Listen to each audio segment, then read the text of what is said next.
Hello दोस्तों, कैसे हैं आप लोग। मेरा नाम है मयंक और इस वीडियो में हम लोग करने वाले हैं आईडीटी का अमेंडमेंट। यस, फाइनली आईडीटी का अमेंडमेंट आ गया। आईडीटी की रिवीजन सीरीज भी आएगी, डीटी की भी रिवीजन सीरीज आएगी, अमेंडमेंट भी आएंगे एंड मैराथन वगैरह भी आएगा। तो चैनल को सब्सक्राइब करना बिल्कुल भी भूलना नहीं। अभी बढ़ते हैं इस अमेंडमेंट की तरफ। ये जो पीडीएफ मैं यूज कर रहा हूँ उसको आप डाउनलोड कर सकते हो। आपको डिस्क्रिप्शन में लिंक मिल जाएगा, क्लासेस की भी लिंक मिल जाएगी और बुक्स की भी लिंक, आपको सब कुछ डिस्क्रिप्शन में मिल जाएगा। तो वहां से जाके आप उसको रेफर कर सकते हो। तो चलिए स्टार्ट करते हैं अपने आईडीटी के अमेंडमेंट की तरफ। ये आईडीटी का अमेंडमेंट किसके लिए एप्लीकेबल है? ये एप्लीकेबल है सीए फाइनल के लिए भी, सीएमए फाइनल के लिए भी और सीएस प्रोफेशनल के लिए भी, मई और जून एग्जाम के लिए 23।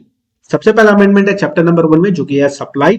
सप्लाई में क्या अमेंडमेंट है? छोटू सा अमेंडमेंट है शेड्यूल 3 में और एक बहुत बड़ा क्लैरिफिकेशन है जिसको अपने समराइज कर देंगे, डोंट वरी। तो सबसे पहले आते हैं शेड्यूल 3 के अमेंडमेंट की तरफ। अगर आपको याद होगा तो शेड्यूल 3 में हमने पढ़ा था, अगर आपको याद होगा, कि जब भी कोई एम्प्लॉयर को सर्विस देता है तो वो सर्विस शेड्यूल 3 में कवर होती थी और उस पर कोई भी जीएसटी नहीं लगता।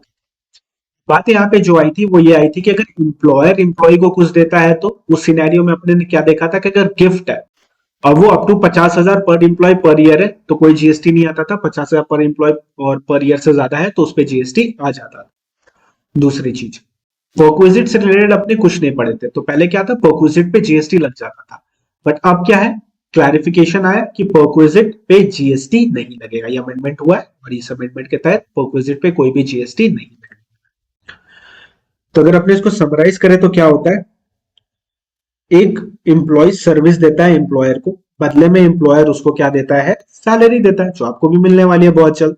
तो ये नॉट टैक्सेबल होता है एज पर शेड्यूल 3। तो एम्प्लॉयर से क्या क्या मिलता है? सैलरी एम्प्लॉय को मिली, नॉट टैक्सेबल। गिफ्ट मिला, अगर वो up to 50,000 rupees per employee per year है तो नॉट टैक्सेबल। 50,000 से ज्यादा है पर एम्प्लॉय पर ईयर तो वो टैक्सेबल हो जाएगा। परक्विजिट, ये ताजा ताजा अमेंडमेंट है और ये बोल दिया गया कि नॉट टैक्सेबल है, यानी अगर एक एम्प्लॉयर एम्प्लॉय को परक्विजिट दे रहा है तो दैट इज नॉट टैक्सेबल। और क्या देते हैं, मान लो आपने बहुत बढ़िया काम किया, बहुत बढ़िया, इतना बढ़िया काम किया कि आप काम कर रहे थे बिग फोर नंबर 1 में और आपको बिग फोर नंबर 2 से ऑफर मिला। तो बिग फोर नंबर 1 आपको क्या बोलता है कि ये लो एडिशनली 2 करोड़ रुपीज और बिग फोर नंबर 2 पे मत जाना। तो उसको क्या बोलते हैं, any amount paid for not joining any competing business.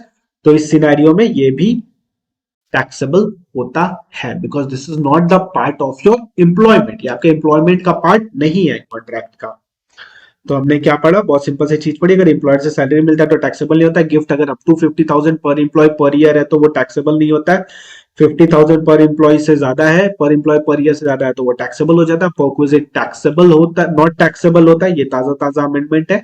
And not competing fees, not joining competing business वाला जो भी अमाउंट आपको पे हुआ है वो टैक्सेबल होता है। तो बात है मेन अमेंडमेंट की तरफ, जिस पे क्वेश्चन बनेगा। आपको याद है हमने जब सप्लाई चैप्टर पढ़ा था तो उसमें हमने क्या पढ़ा था कि अगर गुड्स एंड सर्विसेज है, कंसिडरेशन है और बिजनेस है तभी वो सप्लाई बनेगा। तीन चीजें सेटिस्फाई करनी होती थी, गुड्स एंड सर्विसेज, कंसिडरेशन और बिजनेस। जिसमें हमने क्या पढ़ा था कि अगर शेड्यूल 1 क्या बोलता है, अगर कंसिडरेशन नहीं है फिर भी अपने कंसिडरेशन माने, डीम्ड सप्लाई। फिर आता है शेड्यूल 2 जो कि क्या बताता है क्या गुड्स है क्या सर्विसेज है। और इन सब के पापा कौन है, जल्दी बोलो, जल्दी जल्दी। वेरी गुड, शेड्यूल 3 जो कि क्या बोलता है, सप्लाई है ना, सारे कंडीशन सेटिस्फाइड है ना, फिर भी हम सप्लाई नहीं। तो शेड्यूल 3 भी हमने एक तो अमेंडमेंट उसकी पढ़ी। हमारे सप्लाई में गुड्स एंड सर्विसेज होना चाहिए, कंसिडरेशन होना चाहिए, बिजनेस होना चाहिए। तो बिजनेस है, अभी ये एज्यूम करते, जो मेन चीज आती है वो गुड्स एंड सर्विसेज और कंसिडरेशन। तो सबसे पहले आओ इस पे, एक बहुत छोटा सा एक पॉइंट था जो कि अगर आपको याद होगा तो रुको मैं दिखाता हूं तुम लोगों को। अपने कंसाइज बुक में भी था ना, कंसिडरेशन मतलब क्या होता है, कोई भी payment made or to be made whether in money or otherwise in respect of in response to for inducement of supply goods and services or both and the monetary value of any act and forbearance. ये जो point था ना, याद करो हमने ये schedule 2 में भी पढ़ा था। शेड्यूल 2 में हमने ये कहां पढ़ा था, आ जाओ आ जाओ आ जाओ, ये देखो शेड्यूल 2 में हमने कहां पढ़ा था, यहाँ शेड्यूल 2 में हमने कहां पढ़ा था, ये अदर्स वाले पॉइंट में, agreeing to an obligation to refrain from an act, to tolerate an act और सिचुएशन और टू डू एन एक्ट। इसमें हुई है अमेंडमेंट, अमेंडमेंट नहीं है, rather it is a clarification. ठीक है, और इस क्लैरिफिकेशन से एक क्वेश्चन आना 100% कंफर्म है, आना ही चाहिए कायदे से। तो क्या है, बहुत सिंपल है, वो देखते हैं। सबसे पहले first number, agreeing to an obligation to refrain from an, म्हणजे म्हणजे ये एक इंटीरियर डेकोरेटर था, ये इंटीरियर डेकोरेटिंग कर रहा था बाजू वाले,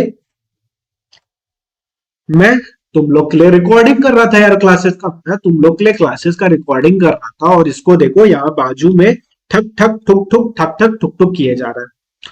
मुझे आ गया गुस्सा, आप लोगों के लिए मैं गुस्सा कर ही सकता हूँ, तो मैं दौड़ते हुए गया इसके पास, और मैंने इसको जाके बोला सुनो ना तुम एक काम करो, तुम यार ठुक ठक ठक ठक मत करो। ये बोला अगर भाई ठुक ठुक ठक ठक नहीं करूंगा तो मेरा कैसे काम चलेगा, मुझे भी तो काम कंप्लीट करके देना है क्लाइंट। मैंने बोला यार मुझे पढ़ाना है बच्चों को, उसने बोला काम कंप्लीट करना, मैंने पढ़ाना है। दोनों के बीच में होने लगी बहस। तो मैंने सोचा चलो कोई बात नहीं, अपने बच्चों के लिए इतना कर ही सकता हूँ।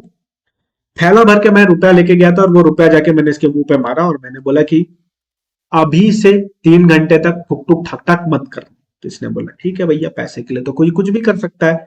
तो इसने लिया मुझसे पैसे, और इसने क्या किया, रिफ्रेन फ्रॉम एट, यानी इसने ठुक ठुक ठक ठक करना कर दिया बंद। यानी इंटीरियर डेकोरेटिंग की जो बगल में सर्विस ये कर रहा था, उसने कर दिया थोड़ी देर के लिए स्टॉप, 3 आवर्स के लिए कर दिया उसने स्टॉप। क्यों किया, बिकॉज इसको मिले रुपए। समझते हैं, 3 चीजें होनी चाहिए थी, याद है, goods and services, consideration, business. Business है, ठीक है, always assume this thing. Consideration है क्या, ये पैसे का थैली दिया ना इसको, कंसिडरेशन हुआ ना ये, तो कंसिडरेशन ये पैसे का थैली है।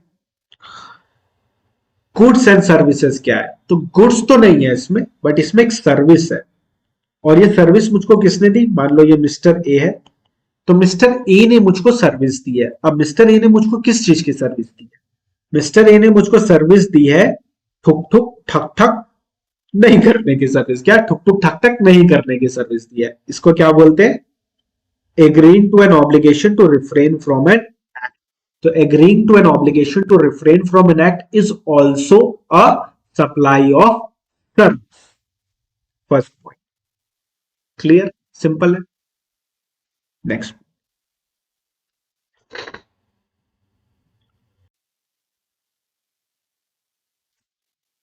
सेम एग्जांपल, टुक टुक ठक ठक हो रहा था, मुझे वीडियो रिकॉर्ड करनी थी तुम लोगों के लिए यार, मुझे बहुत सारे रिवीजन वीडियोस वगैरह लेके आनी है, तो थोड़ा सपोर्ट करना, चैनल सब्सक्राइब कर देना, ठीक है।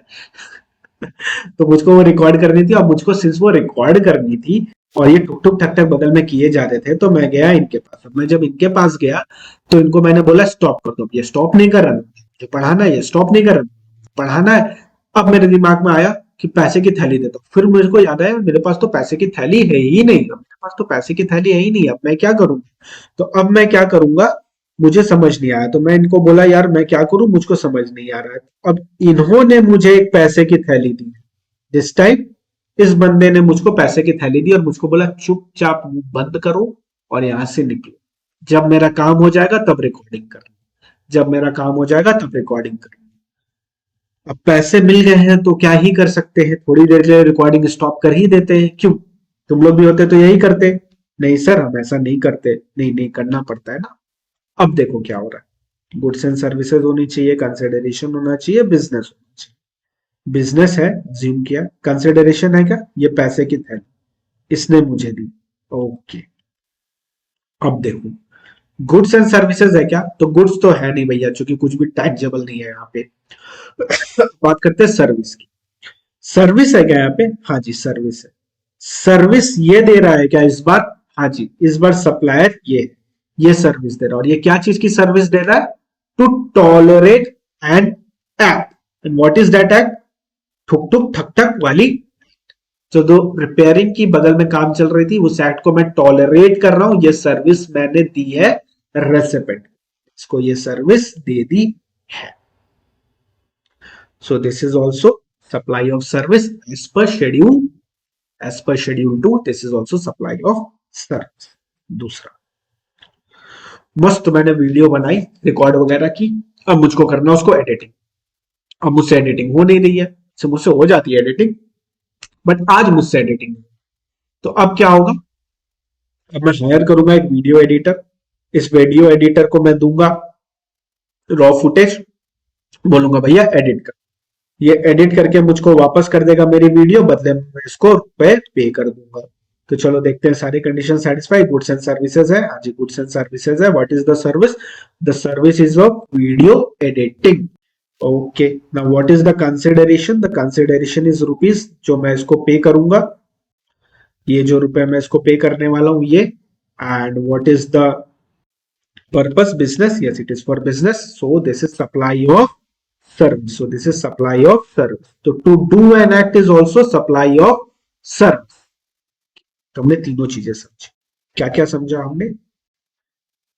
Agreeing to an obligation to refrain from an, एक एक्ट को हम लोग मतलब वो नहीं करेंगे, मतलब हमने उसको पैसा दिया और वो एक्ट वो थोड़ी देर के लिए नहीं करेगा, ठीक है। दूसरी चीज, टू टॉलरेट एन एक्ट और सिचुएशन, उसने मुझको रुपया दिया, अब मैं बोल रहा ठीक है भैया कर ले, टुक टुक टक टक 2 घंटे कोई दिक्कत नहीं। तीसरा, मैंने रुपया दिया, उसने मुझको वीडियो एडिटिंग करके दे दी, वीडियो एडिटिंग की सर्विस। तो ये तीनों पॉइंट यहाँ पे कवर है, ये तीनों को हमने क्या बोलते हैं? Supply of service. तो agreeing to an obligation to refrain from an act, समझ में आ गया होगा। टू टॉलरेट एन एक्ट और सिचुएशन, समझ में आ गया होगा। टू डू एन एक्ट, समझ में आ गया होगा। Has specifically declared as supply of service as per schedule 2, तो ये तीनों चीजों को बोलते हैं supply of service as per schedule 2। Provided if it constitutes supply, supply कैसे constitute करेगा? ये business होना चाहिए, consideration होना चाहिए। अब एक चीज याद रखना, एक एग्रीमेंट होना चाहिए where there is an express or implied agreement, oral या written दोनों चलेगा, against payment of consideration for doing or abstaining from an, बच्चे बहुत सिंपल सी बात बोल रहा है कि जो अपने ना एक्सप्रेस या इंप्लाइड एक कॉन्ट्रैक्ट होगा, जैसे यहां पे देखो, मैं गया इसके पास, मैंने इसको दिया रुपया, मैंने इसको बोला 2 घंटे ठुक ठुक ठक ठक मत कर, तो इस सिनेरियो में क्या हो गया? He is refraining from an act, ठीक है। एंड यहाँ पे रुपए गए जी, रुपए गए हैं, तो देखो एक एग्रीमेंट हो गया, that is implied and oral agreement, कि मैंने इसको रुपए दिए तो अब ये 2 घंटे काम नहीं करेगा, ताकि मैं इजीली रिकॉर्ड कर सकूं। तो ये पॉइंट हो गया यहाँ पे। One of the party to such agreement must be under contractual agreement either to refrain an act, tolerate an act or to do an act, and some consideration must flow in return to the other party. हमने जो example तीनों बनाए, तीनों में देखो ये satisfied होते हैं। जो रिफ्रेन फ्रॉम एन एक्ट, हाँ जी रिफ्रेन फ्रॉम एन एक्ट था, और कंसिडरेशन तो बिजनेस तो है, ये अज्यूम करके चल रहा है। टॉलरेट एन एक्ट था, हाँ तो टॉलरेट एन एक्ट था, और उसमें कंसिडरेशन था, हाँ जी बिल्कुल कंसिडरेशन था उसमें। टू डू एन एक्ट, वो वीडियो एडिटिंग वाला, उसमें भी कंसिडरेशन था, हाँ जी था। अब आए हैं टोटल यहाँ पे तुम्हारे 8 क्लैरिफिकेशंस। 8 क्लैरिफिकेशन में से एक एग्जाम में तुम्हारा बनने, ये चीज की तुम ध्यान रखना, इस चीज का ध्यान रखना। सबसे पहले ये कॉन्ट्रैक्टर है, ये मेरे स्टूडियो का रिपेयरिंग वर्क वगैरह कर रहा था, समझ लो क्या कर रहा था, इंटीरियर डेकोरेटिंग सर्विस मुझको प्रोवाइड कर रहा था। बात हुई थी इससे कि 30 डेज के अंदर ये मेरे को कंप्लीट करके देगा, 30 डेज के अंदर ये मेरे को कंप्लीट करके देगा। महाशय 40 डेज हो गया, अभी तक कंप्लीट करके इन्होंने मुझको नहीं दिया। अच्छा, मुझे आ गया गुस्सा, तुम्हें पता है मुझे गुस्सा आता है, तो मैं गया इसके पास दौड़ते दौड़ते, ओ भाई क्या हो गया भाई जी, अभी तक नहीं दिया, 30 डेज बोला था, 40 डेज हो गए अभी तक तूने नहीं दिया। तो बोल रहा है सर सर सर डिले हो रहा है, ये हो रहा है, फलाना हो रहा है, लेबर नहीं मिल रहा है, मटेरियल नहीं मिल रहा है, जो भी इसने मुझको बहुत सारे रीजन दिए। मैंने बोला सुन भाई, मेरा काम डिले हो रहा है, इस तरह नहीं हो पाएगा। तो ये मेरे को बोलता है काम करते, हम आपको कंपनसेशन देते हैं, जितना दिन का भी डिले होगा उतना दिन का हम आपको कंपनसेशन देंगे, ठीक है। तो मैंने बोला ठीक है, क्या करें, काम तो करवाना ही है, आप कंपनसेशन मिल रहा है तो ठीक है, चलो कोई बात नहीं, रख लेते हैं। अब ये कंपनसेशन तुमको ऐसे लगेगा कि रिफ्रेन फ्रॉम एन एक्ट वाला सिनेरियो चल रहा है, पर याद रखना नहीं, ये वो वाला सिनेरियो नहीं चल रहा है, ना टॉलरेट एन एक्ट का सिनेरियो चल रहा है।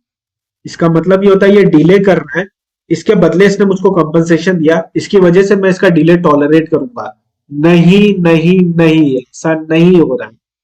ये मेरे को कंपनसेशन दे रहा है बिकॉज डिले हो रहा है, बिकॉज डिले हो रहा है इसीलिए ये मेरे को कंपनसेशन दे रहा है। तो हम ये कंपनसेशन क्यों ले रहे हैं? ताकि हम तुम्हारे एक्ट को जो है टॉलरेट ना करें। समझो, दोनों में बहुत बारीक डिफरेंस है। हिंदी में इसको ध्यान से समझो। फर्स्ट सिनेरियो में क्या हो रहा था जब अपने ये वाला पॉइंट कर रहे थे, मैंने इसका एक्ट को टॉलरेट किया क्योंकि इसने मुझको रुपया दिया, मैंने बोला ठुक ठुक ठक ठक चल कोई बात नहीं कर ले, तूने मुझको रुपया दिया 2 घंटे कर ले, मैं बर्दाश्त कर लूं। बट इस सिनेरियो में बर्दाश्त मैं नहीं कर रहा हूं। इस सिनेरियो में मैं रुपए इसलिए रहा ताकि मैं बर्दाश्त नहीं करूं, ताकि मैं बर्दाश्त नहीं करूं। दोनों में डिफरेंस है। इसको बोलते हैं लिक्विडेटेड डैमेज। इस वाले से एक क्वेश्चन आएगा। तो ब्लैक लॉ और डिक्शनरी क्या बोलता है? Cash compensation agreed to be paid to agreed party in case of breach of contract. जब भी ब्रीच ऑफ कॉन्ट्रैक्ट होता है तो कैश कंपनसेशन पे करना पड़ता है। Liquidated damage can not be said to be a consideration receive for tolerating the breach on.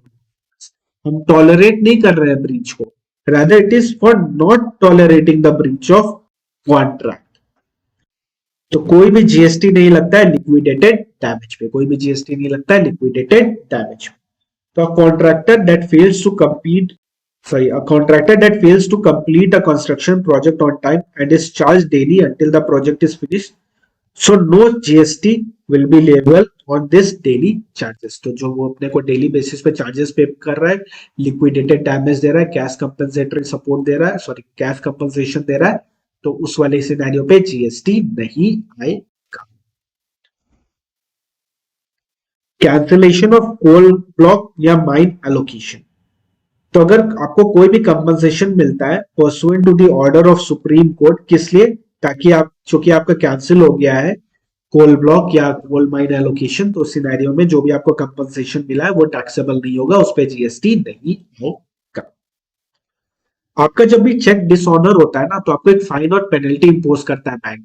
तो जो fine and penalty bank impose किया फॉर चेक डिसऑनर डिसऑनर होने के लिए, तो उस सिनेरियो पे वो कोई भी कंसिडरेशन नहीं है और इस पे कोई भी जीएसटी नहीं आएगा। ठीक है, तो बैंक ने आपको क्या सर्विस दी? चेक चेक आपका डिसऑनर, क्या ये सर्विस दी क्या बैंक को? नहीं।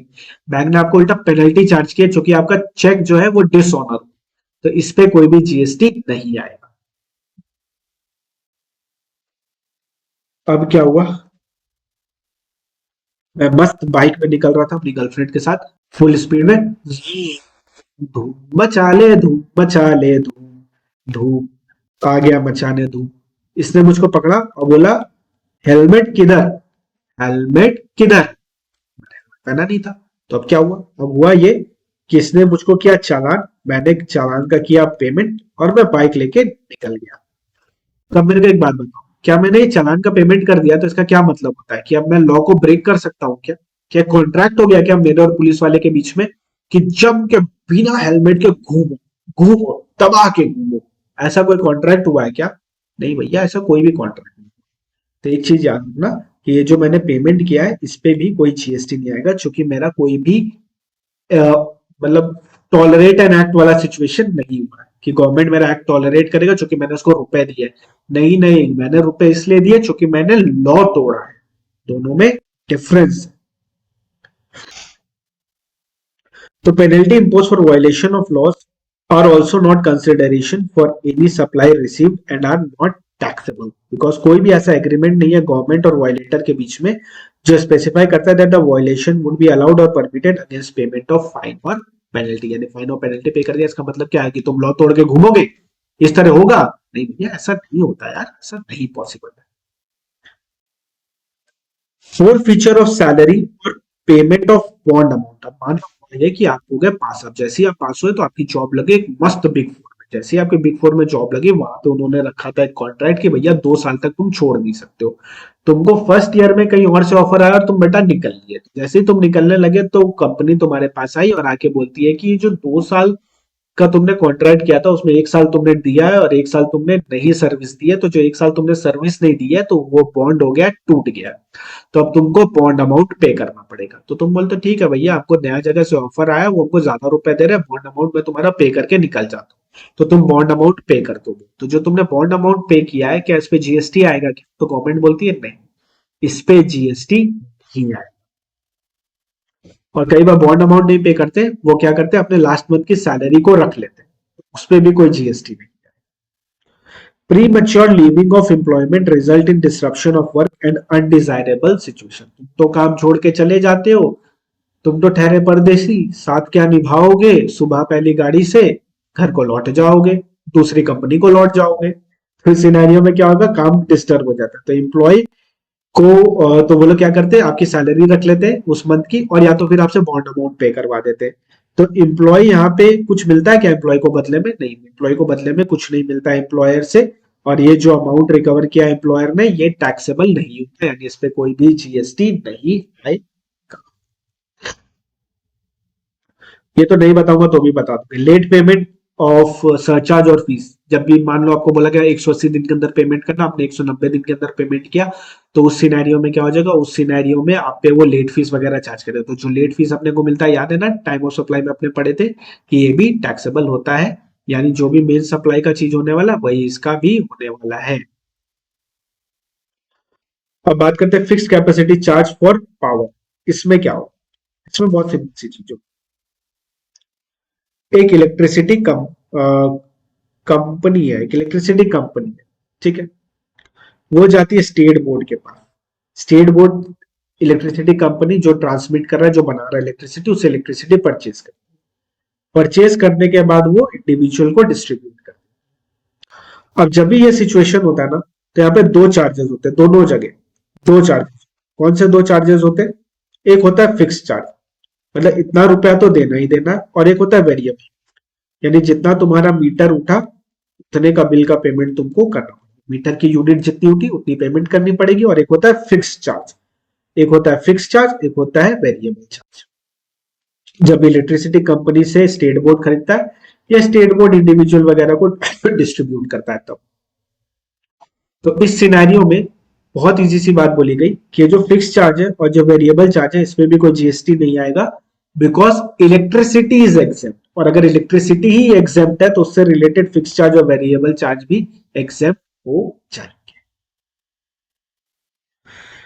The price charge for electricity by power generating company from state electricity board, या स्टेट इलेक्ट्रिसिटी बोर्ड जो इंडिविजुअल कस्टमर से लेती है। इसमें एक फिक्स चार्ज होता है, एक वेरिएबल चार्ज होता है पर यूनिट का।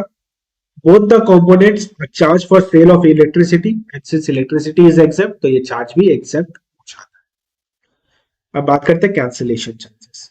अब मान लो एक फंक्शन, ठीक है, उस फंक्शन के लिए तुमने टिकट लिया 10,000 रुपीज का, और तुम पहुंचे नहीं उसमें। अब तुम चले गए रिफंड में, तो हो सकता है तो वो पूरा 10,000 रुपया काट ले, और या तो वो 8,000 रुपया काट के 2,000 रुपया तुम्हारे हाथ में पकड़ा देगा। क्यों ऐसा किया गया? बिकॉज तुम नहीं आए, तुम्हारा गलती है ना।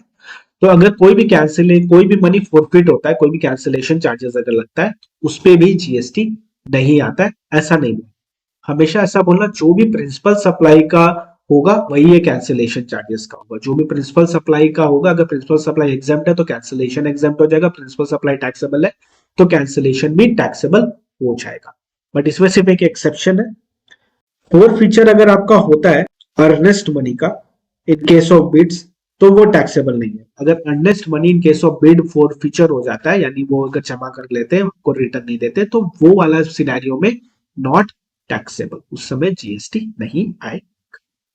ओके, काफी सिंपल सा चीज था ये। तो ये रहा इसका समरी, बहुत सिंपल है। Liquidated damage, cancellation of coal block mine allocation, cheque dishonour, fine penalty, penalty impose for violation of law, for feature of salary और payment of bond, fix capacity charge या वेरिएबल चार्ज फॉर पावर। तो ये क्या होता है? Not taxable, यानी इस पे कोई भी जीएसटी नहीं आता है। एग्जाम के एक दिन पहले बस ये वाला देख के जाना है, समझ गए? कैंसिलेशन चार्ज और लेट पेमेंट ऑफ सरचार्ज और फीस, ये डिपेंड करता है मेन सप्लाई। जो होगा मेन सप्लाई का हालत, वही होगा इसका हालत। वो feature of earnest money in case of bid is not taxable, बस ये एक एक्सेप्शन है जिसको आपको लाना है। समरी क्या बनी अपनी पूरी, जो भी अपने अभी तक पढ़ा, कि लिक्विडेटेड डैमेज अगर हो रहा है, या cancellation of coal block mine allocation हो रहा है, cheque dishonour of fine penalty हो रही है, अपने को पेनल्टी लग रहा है फॉर वायलेशन ऑफ लॉ, या फॉर फीचर ऑफ सैलरी और पेमेंट ऑफ बॉन्ड अमाउंट हो रहा है, या फिक्स चार्जेस या वेरिएबल चार्जेस फॉर पावर है, तो ये सब टैक्सेबल नहीं होता, इस पे जीएसटी नहीं आता है। कैंसिलेशन चार्जेस पे डिपेंड करेगा, जो भी मेन सप्लाई का हालत होने वाला वही कैंसिलेशन का होने वाला है। Late fees and payment ancillary है और ये भी टैक्सेबल होता है अगर मेन सप्लाईज टैक्सेबल हो रही है तो। forfeiture of earnest money in case of bid, forfeiture of earnest money in case of bid, तो ये नॉट टैक्सेबल होता है। तो यहां ओवर होता है अपना चैप्टर नंबर 1 का अमेंडमेंट। चलते हैं चैप्टर नंबर 2 के अमेंडमेंट की तरफ। Chapter number 2 reverse charge mechanism. इसमें सबसे इंपॉर्टेंट अमेंडमेंट एक ही है, वो है जीटीए का, goods transport agency.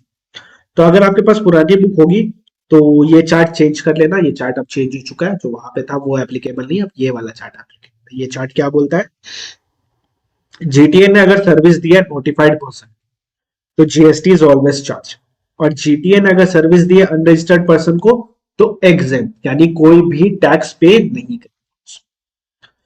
Goods transport agency की सर्विस अगर एक अनरजिस्टर्ड पर्सन ने ली है तो एग्जेम्प्ट है, यानी कोई भी टैक्स उसमें पे नहीं होने वाला है।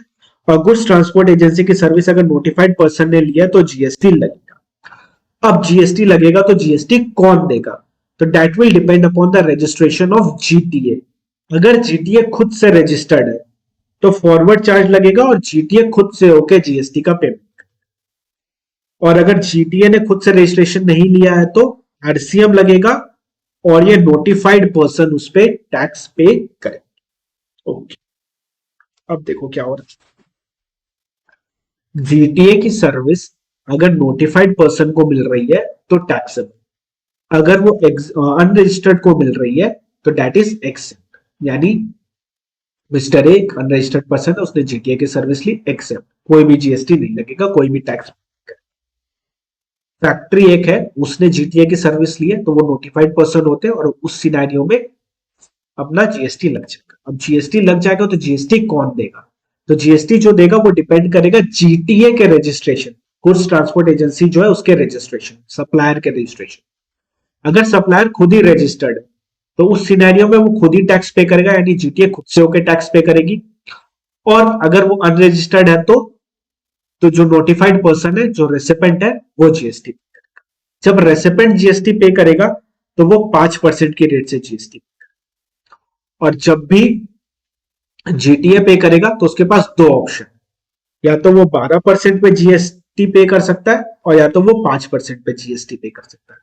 अगर वो 12% पे करता है तो उसको पूरा आईटीसी अवेलेबल होता है, अगर वो 5% पे करता है तो उसको कोई भी आईटीसी अवेलेबल नहीं। ये रेट लर्न करना जरूरी है क्या, जरूरी है, क्योंकि यहाँ पे एक छुपा हुआ एमसीक्यू आ सकता है। जो छुपा हुआ एमसीक्यू है वो क्या बोलेगा, मान लो जीटीए ने सर्विस दी है मिस्टर एक्स को और वो लिख देंगे कि जो जीएसटी रेट है दैट इज 12%। तो जैसे ही आपको 12% हिट किया ना क्वेश्चन में, आप समझ लेना कि वो फॉरवर्ड चार्ज का बात कर रहा है, क्योंकि आरसीएम में तो 5% वाला ही जाता है। अगर 12% लिखा है तो वो फॉरवर्ड चार्ज में ही जाएगा। ठीक है, यानी मिस्टर एक्स कौन हुए, मिस्टर एक्स नोटिफाइड हो सकते हैं, इसका मतलब होता है जीटीए ने खुद से रजिस्ट्रेशन लिया तभी वो 12% पे जा रहा है। ठीक है, तो छुपा हुआ क्वेश्चन इसमें से बन सकता है।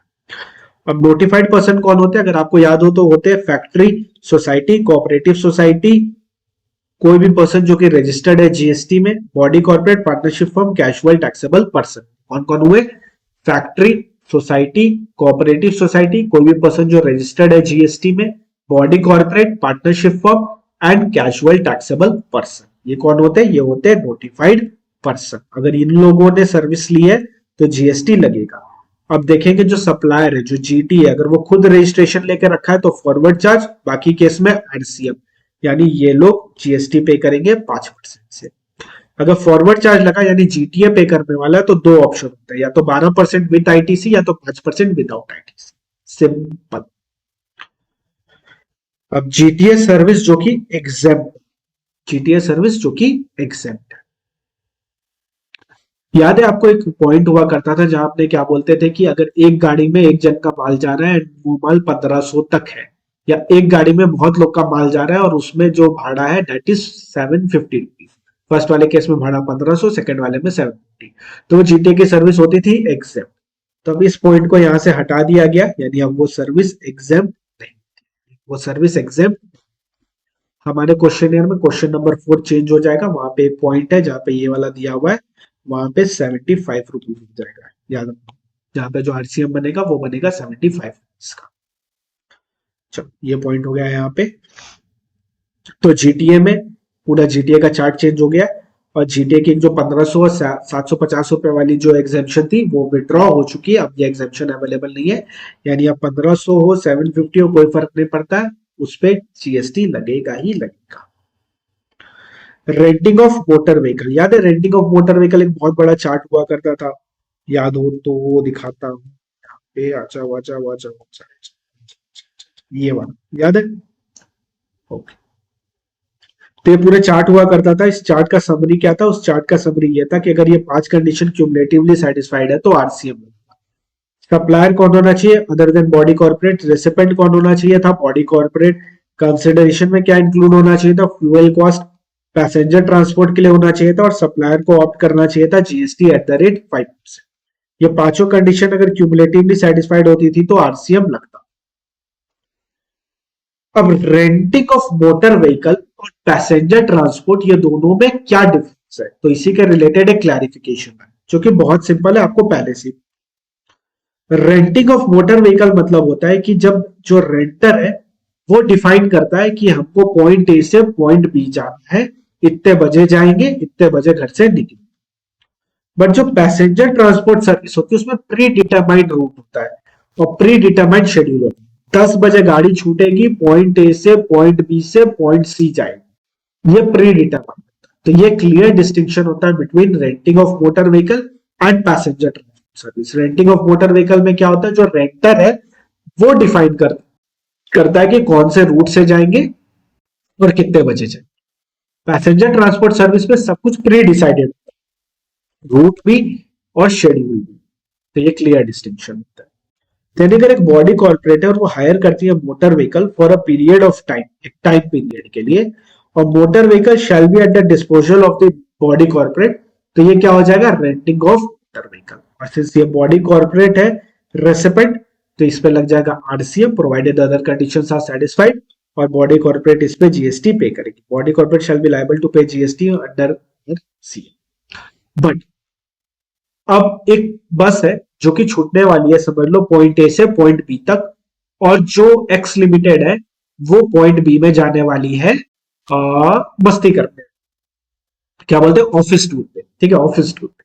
तो वो क्या करते हैं, उसी बस में बैठ जाते हैं। जब पॉइंट ए से पॉइंट बी जाना है तो फालतू का रेंट क्यों ले रहे हैं, चलो पब्लिक बस है उसी में चल के बैठते हैं और स्ट्रेट अवे पॉइंट बी में सारे इंप्लॉयज उतरेंगे और मजा करेंगे। अगर कोई भी बॉडी कॉर्पोरेट अवेल करती है passenger transport service for specific journey or watch and does not take the vehicle on rent for a particular period of time, यानी पब्लिक ट्रांसपोर्ट का ही यूज करती है, तो उस सिनेरियो में उस सर्विस पे ऑब्वियसली आरसीएम नहीं लगेगा। तो ये हुई बात।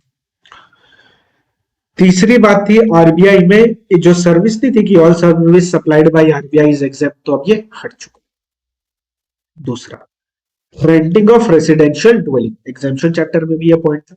क्या पढ़ना है, बहुत सिंपल सी चीज। अगर आप रेसिडेंशियल ड्वेलिंग को रेंट पे लेते हो, एक रेसिडेंशियल कॉम्प्लेक्स को आप रेंट पे लेते हो, एक रेसिडेंशियल फ्लैट को आप रेंट पे लेते हो, तो क्या जीएसटी लगेगा या नहीं लगेगा? तो वो डिपेंड करेगा रेसिपेंट कौन। अगर रेसिपेंट अनरजिस्टर्ड पर्सन है तो एग्जेप्ट, यानी जीएसटी नहीं लगेगा।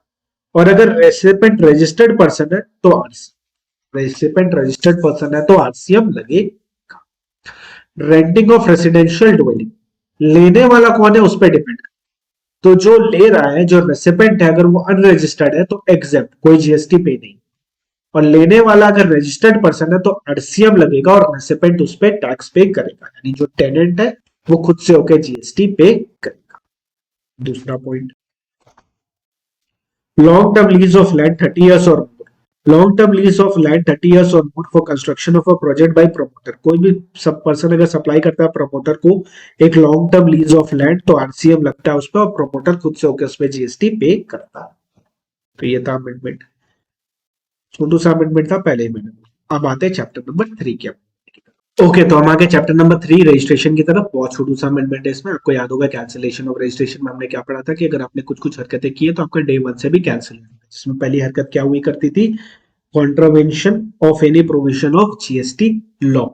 ओके, इसी में था। फिर अगर आप कॉम्पोजिशन डीलर है और आपने 3 टैक्स पीरियड तक रिटर्न नहीं लगाया तो आपका कैंसिल हो जाता है रजिस्ट्रेशन।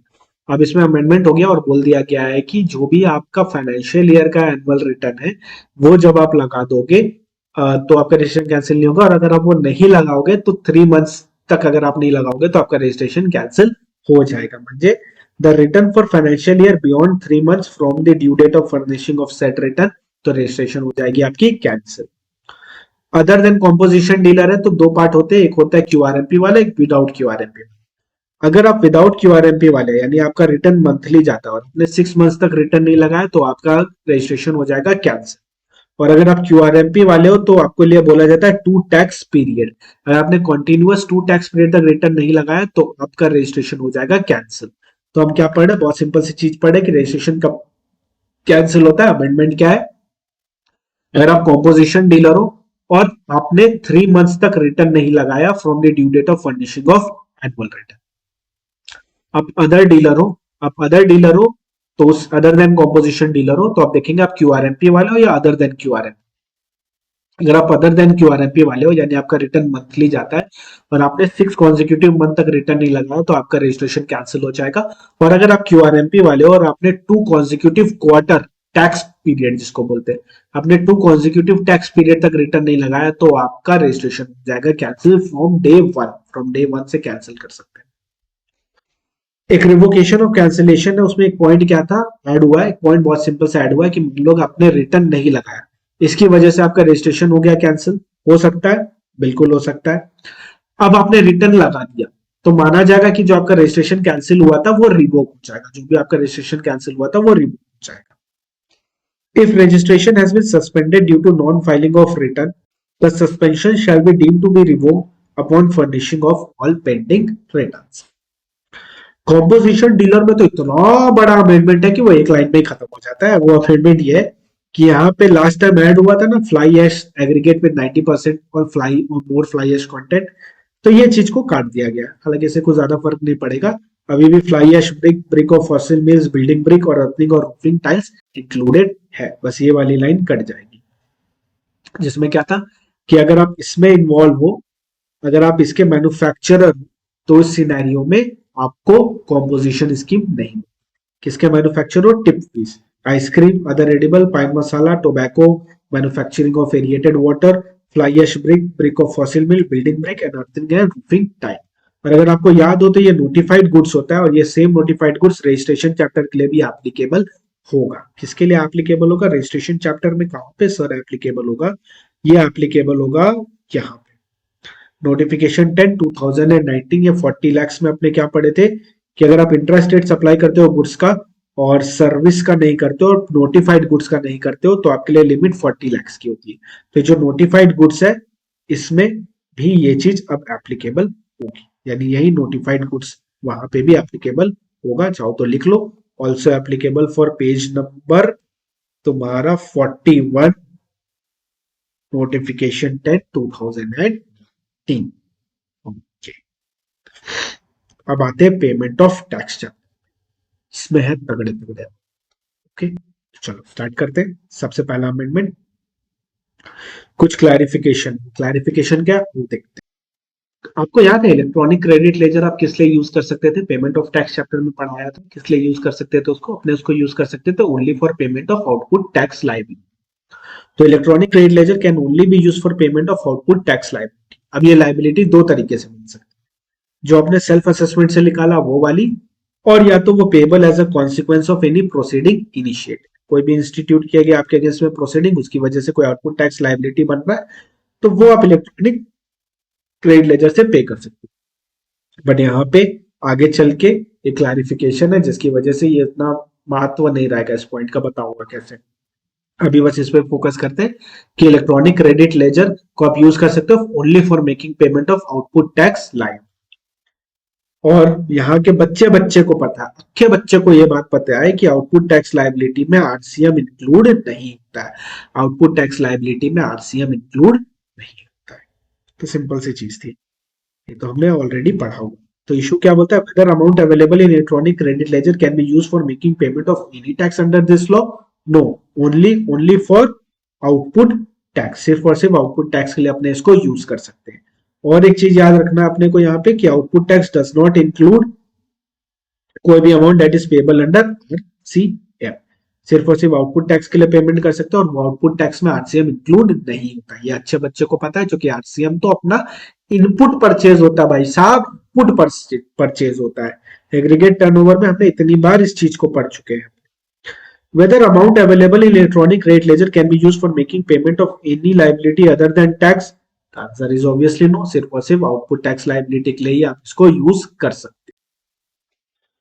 कैश लेजर को किस लिए यूज कर सकते हो? याद करो हमने क्या बनाया था, टिप फीस के लिए। टिप फीस मतलब टैक्स के लिए, इंटरेस्ट के लिए, पेनल्टी के लिए, फीस के लिए, या कोई भी sum that is payable under GST.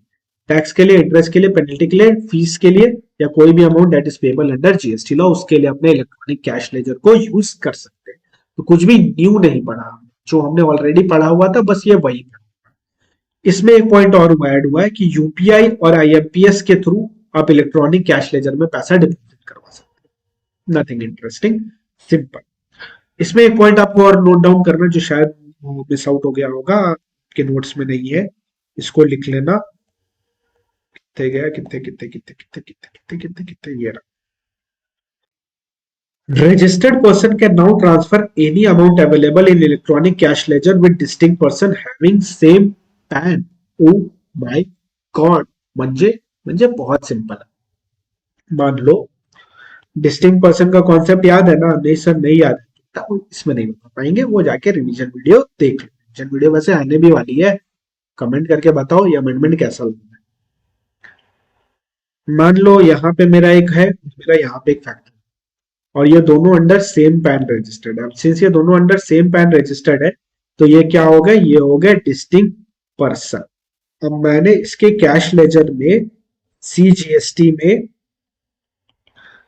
10,000 रुपए डाले, पर असल में 10,000 रुपए मेरे को यहाँ पे यूटिलाइज करने, इसके में ये फालतू में पड़ा हुआ है, कोई काम का नहीं है। तो गवर्नमेंट बोलते है कोई बात नहीं, एक काम करो, इसको तुम यहाँ पे ट्रांसफर कर सकते हो इसके अकाउंट में। ये 10,000 रुपए तुम इसके अकाउंट में ट्रांसफर कर सकते हो। पहले भी कर सकते थे, सिंपल था, कैश लेजर से विड्रॉ करो, इसके कैश लेजर में डाल दो। बट अब क्या हो गया, डायरेक्टली ट्रांसफर करने का ऑप्शन मिल गया कि डायरेक्टली ये सीजीएसटी अमाउंट को तुम यहाँ पे ट्रांसफर कर सकते हो इसके इलेक्ट्रॉनिक कैश लेजर। ठीक है, बी वाले के इलेक्ट्रॉनिक कैश लेजर में तुम इजीली इसको ट्रांसफर कर सकते हो।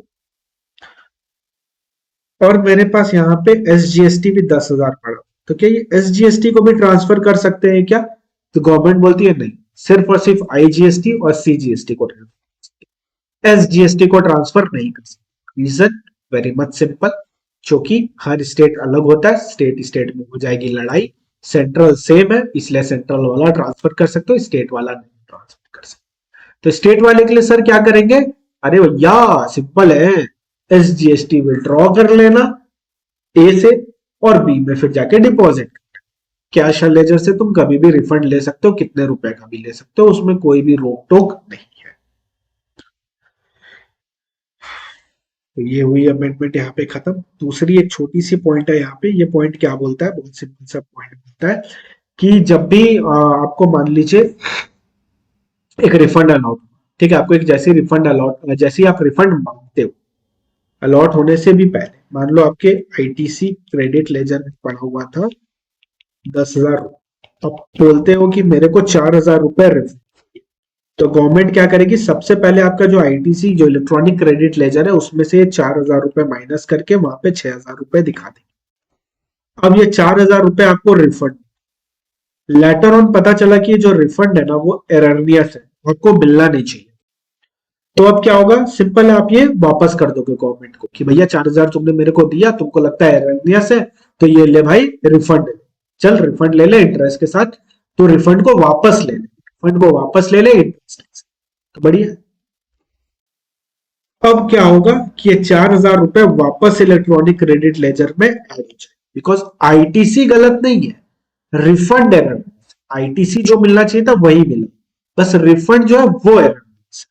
तो इस सिनेरियो में ये 4,000 रुपए वापस से एड ऑन हो जाएंगे, और ये जो 4,000 वापस से एड ऑन हो रहा है ये यहाँ पे लिखा है।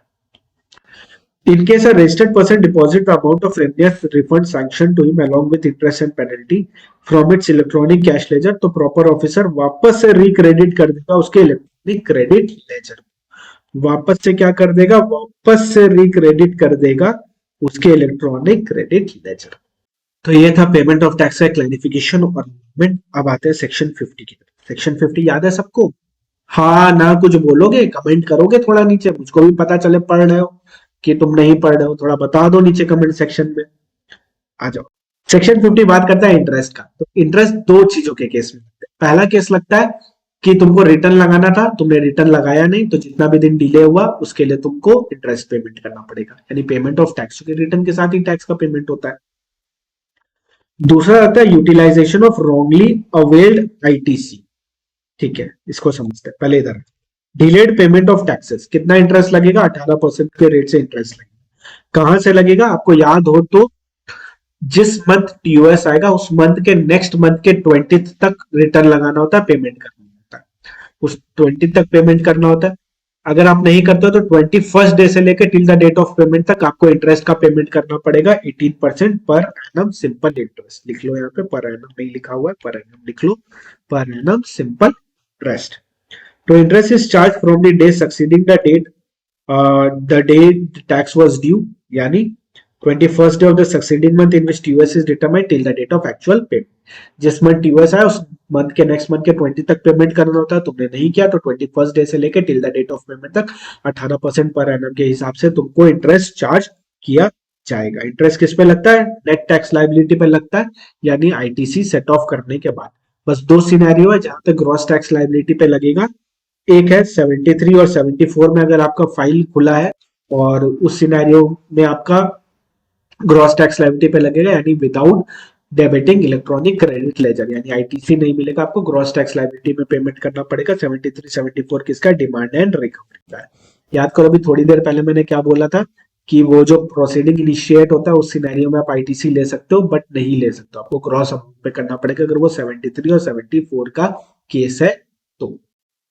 Yeah, if any tax liability of a particular tax period is declared in the return for any subsequent tax period, किस पीछे वाले टैक्स पीरियड का इस टैक्स पीरियड में दिखा दे रहे हो, तो उस सिनेरियो में आपको इंटरेस्ट का पेमेंट करना पड़ेगा, आपको आईटीसी अवेलेबल नहीं होगा। तो सेक्शन 50 इंटरेस्ट के लिए क्या बोलता है, डिले पेमेंट ऑफ टैक्स कर तो 18% पर एनम सिंपल इंटरेस्ट के हिसाब से आपको टैक्स का पेमेंट करना पड़ेगा। कब से पेमेंट करना पड़ेगा, जिस मंथ टीओएस आएगा उस मंथ के नेक्स्ट मंथ के उस मंथ के नेक्स्ट मंथ के 20 तक पेमेंट करना होता है। तो 21st डे से लेकर till the date of payment तक आपको सेक्शन 50 के तहत इंटरेस्ट का पेमेंट करना पड़ेगा 18%। किस पे करना पड़ेगा, नेट टैक्स लायबिलिटी, यानी आईटीसी सेट ऑफ करके। पर दो सिनेरियो है जहां पे आईटीसी सेट ऑफ नहीं होगा, क्रॉस टैक्स लायबिलिटी में पे करना पड़ेगा। First scenario demand and recovery 73 and 74 वाला केस, और दूसरा अगर कोई भी टैक्स लायबिलिटी आप दिखाते हो for particular tax period is declared in the return of any subsequent tax period, तो उस सिनेरियो में आपको ग्रॉस टैक्स लायबिलिटी पे 18% पे करना पड़ेगा। दूसरा point, utilization of wrongly availed ITC. अब यहां ध्यान दो क्या होता है, रॉन्गली अवेल्ड आईटीसी के लिए इंटरेस्ट पे कर रहे हैं क्या, या रॉन्गली अवेल्ड आईटीसी को यूटिलाइज कर लिए हैं इसलिए इंटरेस्ट पे कर रहे हैं। जल्दी बताओ, जल्दी दिमाग के घोड़े दौड़ाओ यार, तुम यहाँ बैठे बैठे तुम कुरकुरे खाने आए क्या यहाँ पे। सुनो, अगर आपने रॉन्गली अवेल किया आईटीसी, कोई इंटरेस्ट नहीं, आपने उसको यूटिलाइज किया अब इंटरेस्ट, ने आईटीसी को रॉन्गली अवेल किया कोई इंटरेस्ट नहीं, आपने अगर उस रॉन्गली अवेल्ड आईटीसी को यूटिलाइज किया तो इंटरेस्ट कितना लगेगा, 18% पर। If ITC is wrongly availed but not utilize then interest will not be paid. किस दिन से लगेगा इंटरेस्ट, जिस दिन आपने रॉन्गली यूटिलाइज किया वहां से लेकर till the date of reversal. जिस दिन आपने रॉन्गली यूटिलाइज किया उस दिन से लेकर till the date of reversal तक आपको लगेगा। अब डेट ऑफ यूटिलाइजेशन कैसे पता चलेगा, तो यहाँ एक कॉन्सेप्ट आता है डीम्ड यूटिलाइजेशन का, चलिए आपको दिखाता हूं, एक क्वेश्चन के जरिए समझाने का कोशिश करता हूं। आपने आईटीसी को रॉन्गली अवेल किया जिसका वैल्यू था 20 लाख रुपीज, 20 लाख रुपीज की आईटीसी को रॉन्गली अवेल कर दिया, आपको मिलना नहीं चाहिए था, आपने ले लिया। अगस्त मंथ का केस चल रहा है, ठीक है, अगस्त मंथ में मेरे पास आईटीसी अवेलेबल है 32 लाख, यानी 20 लाख जो रॉन्गली अवेल किया हमने और 12 लाख जो कि हमने जेन्युइन है, ठीक है, ये रॉन्गली वाला है, ये जेन्युइन। अपनी आउटपुट टैक्स बनती है 10 लाख। अब 10 लाख आउटपुट टैक्स है और आईटीसी 32 लाख अपने पास पड़ी है, तो अपने क्या करेंगे 10 लाख सेट ऑफ कर देंगे और कोई टैक्स का पेमेंट नहीं करेंगे। अब तुमको लग रहा होगा कि हमने आईटीसी जो रॉन्गली अवेल किया उसको यूटिलाइज कर लिया 10 लाख रुपए। नहीं, नहीं यूटिलाइज किया। क्योंकि मेरे पास 12 लाख जेन्युइन है ना, तो हम मानेंगे कि इस जेन्युइन वाले में से 10 लाख रुपए गए और 20 लाख अनटच्ड है, इसको अभी तक टच हमने किया नहीं है, हमने यूटिलाइज किया नहीं है, तो आईटीसी रॉन्गली अवेल्ड वाले केस में इसमें कोई भी इंटरेस्ट नहीं लगेगा। अब आते हैं सितंबर। सितंबर मंथ में मेरे पास आईटीसी अवेलेबल है 22 म्हणजे म्हणजे 20 लाख जो हमने रॉन्गली अवेल किया और 2 लाख जो हमने जेन्युइनली अपने को मिलना चाहिए। अपना टैक्स बना 32 लाख। हमने क्या किया, इसमें पूरा 22 लाख एडजस्ट कर लिया होगा और 10 लाख का आउटपुट टैक्स का पेमेंट हमने कर दिया। अब ये जो 22 लाख है इसमें तो 2 लाख जेन्युइन वाला है, पर जो 20 लाख है वो रॉन्गली अवेल्ड वाला है।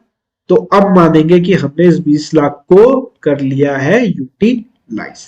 हमने इस 20 लाख को कर लिया यूटिलाइज। हमने अगर इस 20 लाख को कर लिया यूटिलाइज तो अब क्या होगा, सितंबर का रिटर्न कब जाता है, सितंबर का रिटर्न जाता है अक्टूबर में। ठीक है, अक्टूबर में अगर इसका रिटर्न जाता है तो इसका मतलब होता है अक्टूबर 21 से लेके जब तक हम इसको रिवर्स नहीं कर, सॉरी हमने कब यूटिलाइज किया है इसको, सितंबर, हाँ सही है, हमने सितंबर मंथ में किया था ना, तो मतलब 21 अक्टूबर को हमने यूटिलाइज किया, 20 अक्टूबर को हमने यूटिलाइज किया, तो 21 अक्टूबर से लेके जब तक हम रिवर्स नहीं कर देते तब तक 18% करके 20 लाख पे जो हमने रॉन्गली यूटिलाइज किया उस वाले 20 लाख पे अपने को 18% पर एनम के हिसाब से इंटरेस्ट का पेमेंट करना पड़ेगा। इंटरेस्ट का पेमेंट करना पड़ेगा, यही पॉइंट यहाँ पे लिखा हुआ है, इसको रीड कर लेना, समझो। That's it. यहां खत्म होता है अपना चैप्टर नंबर 5 का अमेंडमेंट। अब चलते हैं चैप्टर नंबर 6 के अमेंडमेंट की तरफ, जो कि है डिमांड एंड रिकवरी। बहुत इंपॉर्टेंट क्लैरिफिकेशन है ये और इससे क्वेश्चन आने के हाई चांसेस है। आपको समझ जाएगा क्या मक्खन, अभी तक सब समझ रहे हैं? सर ये एलएमएस भी दे देते तो अच्छा था, एलएमएस भी दे दूं क्या? चलो एलएमएस भी दे दूंगा, डिस्क्रिप्शन में लिख गया, क्या दिक्कत है।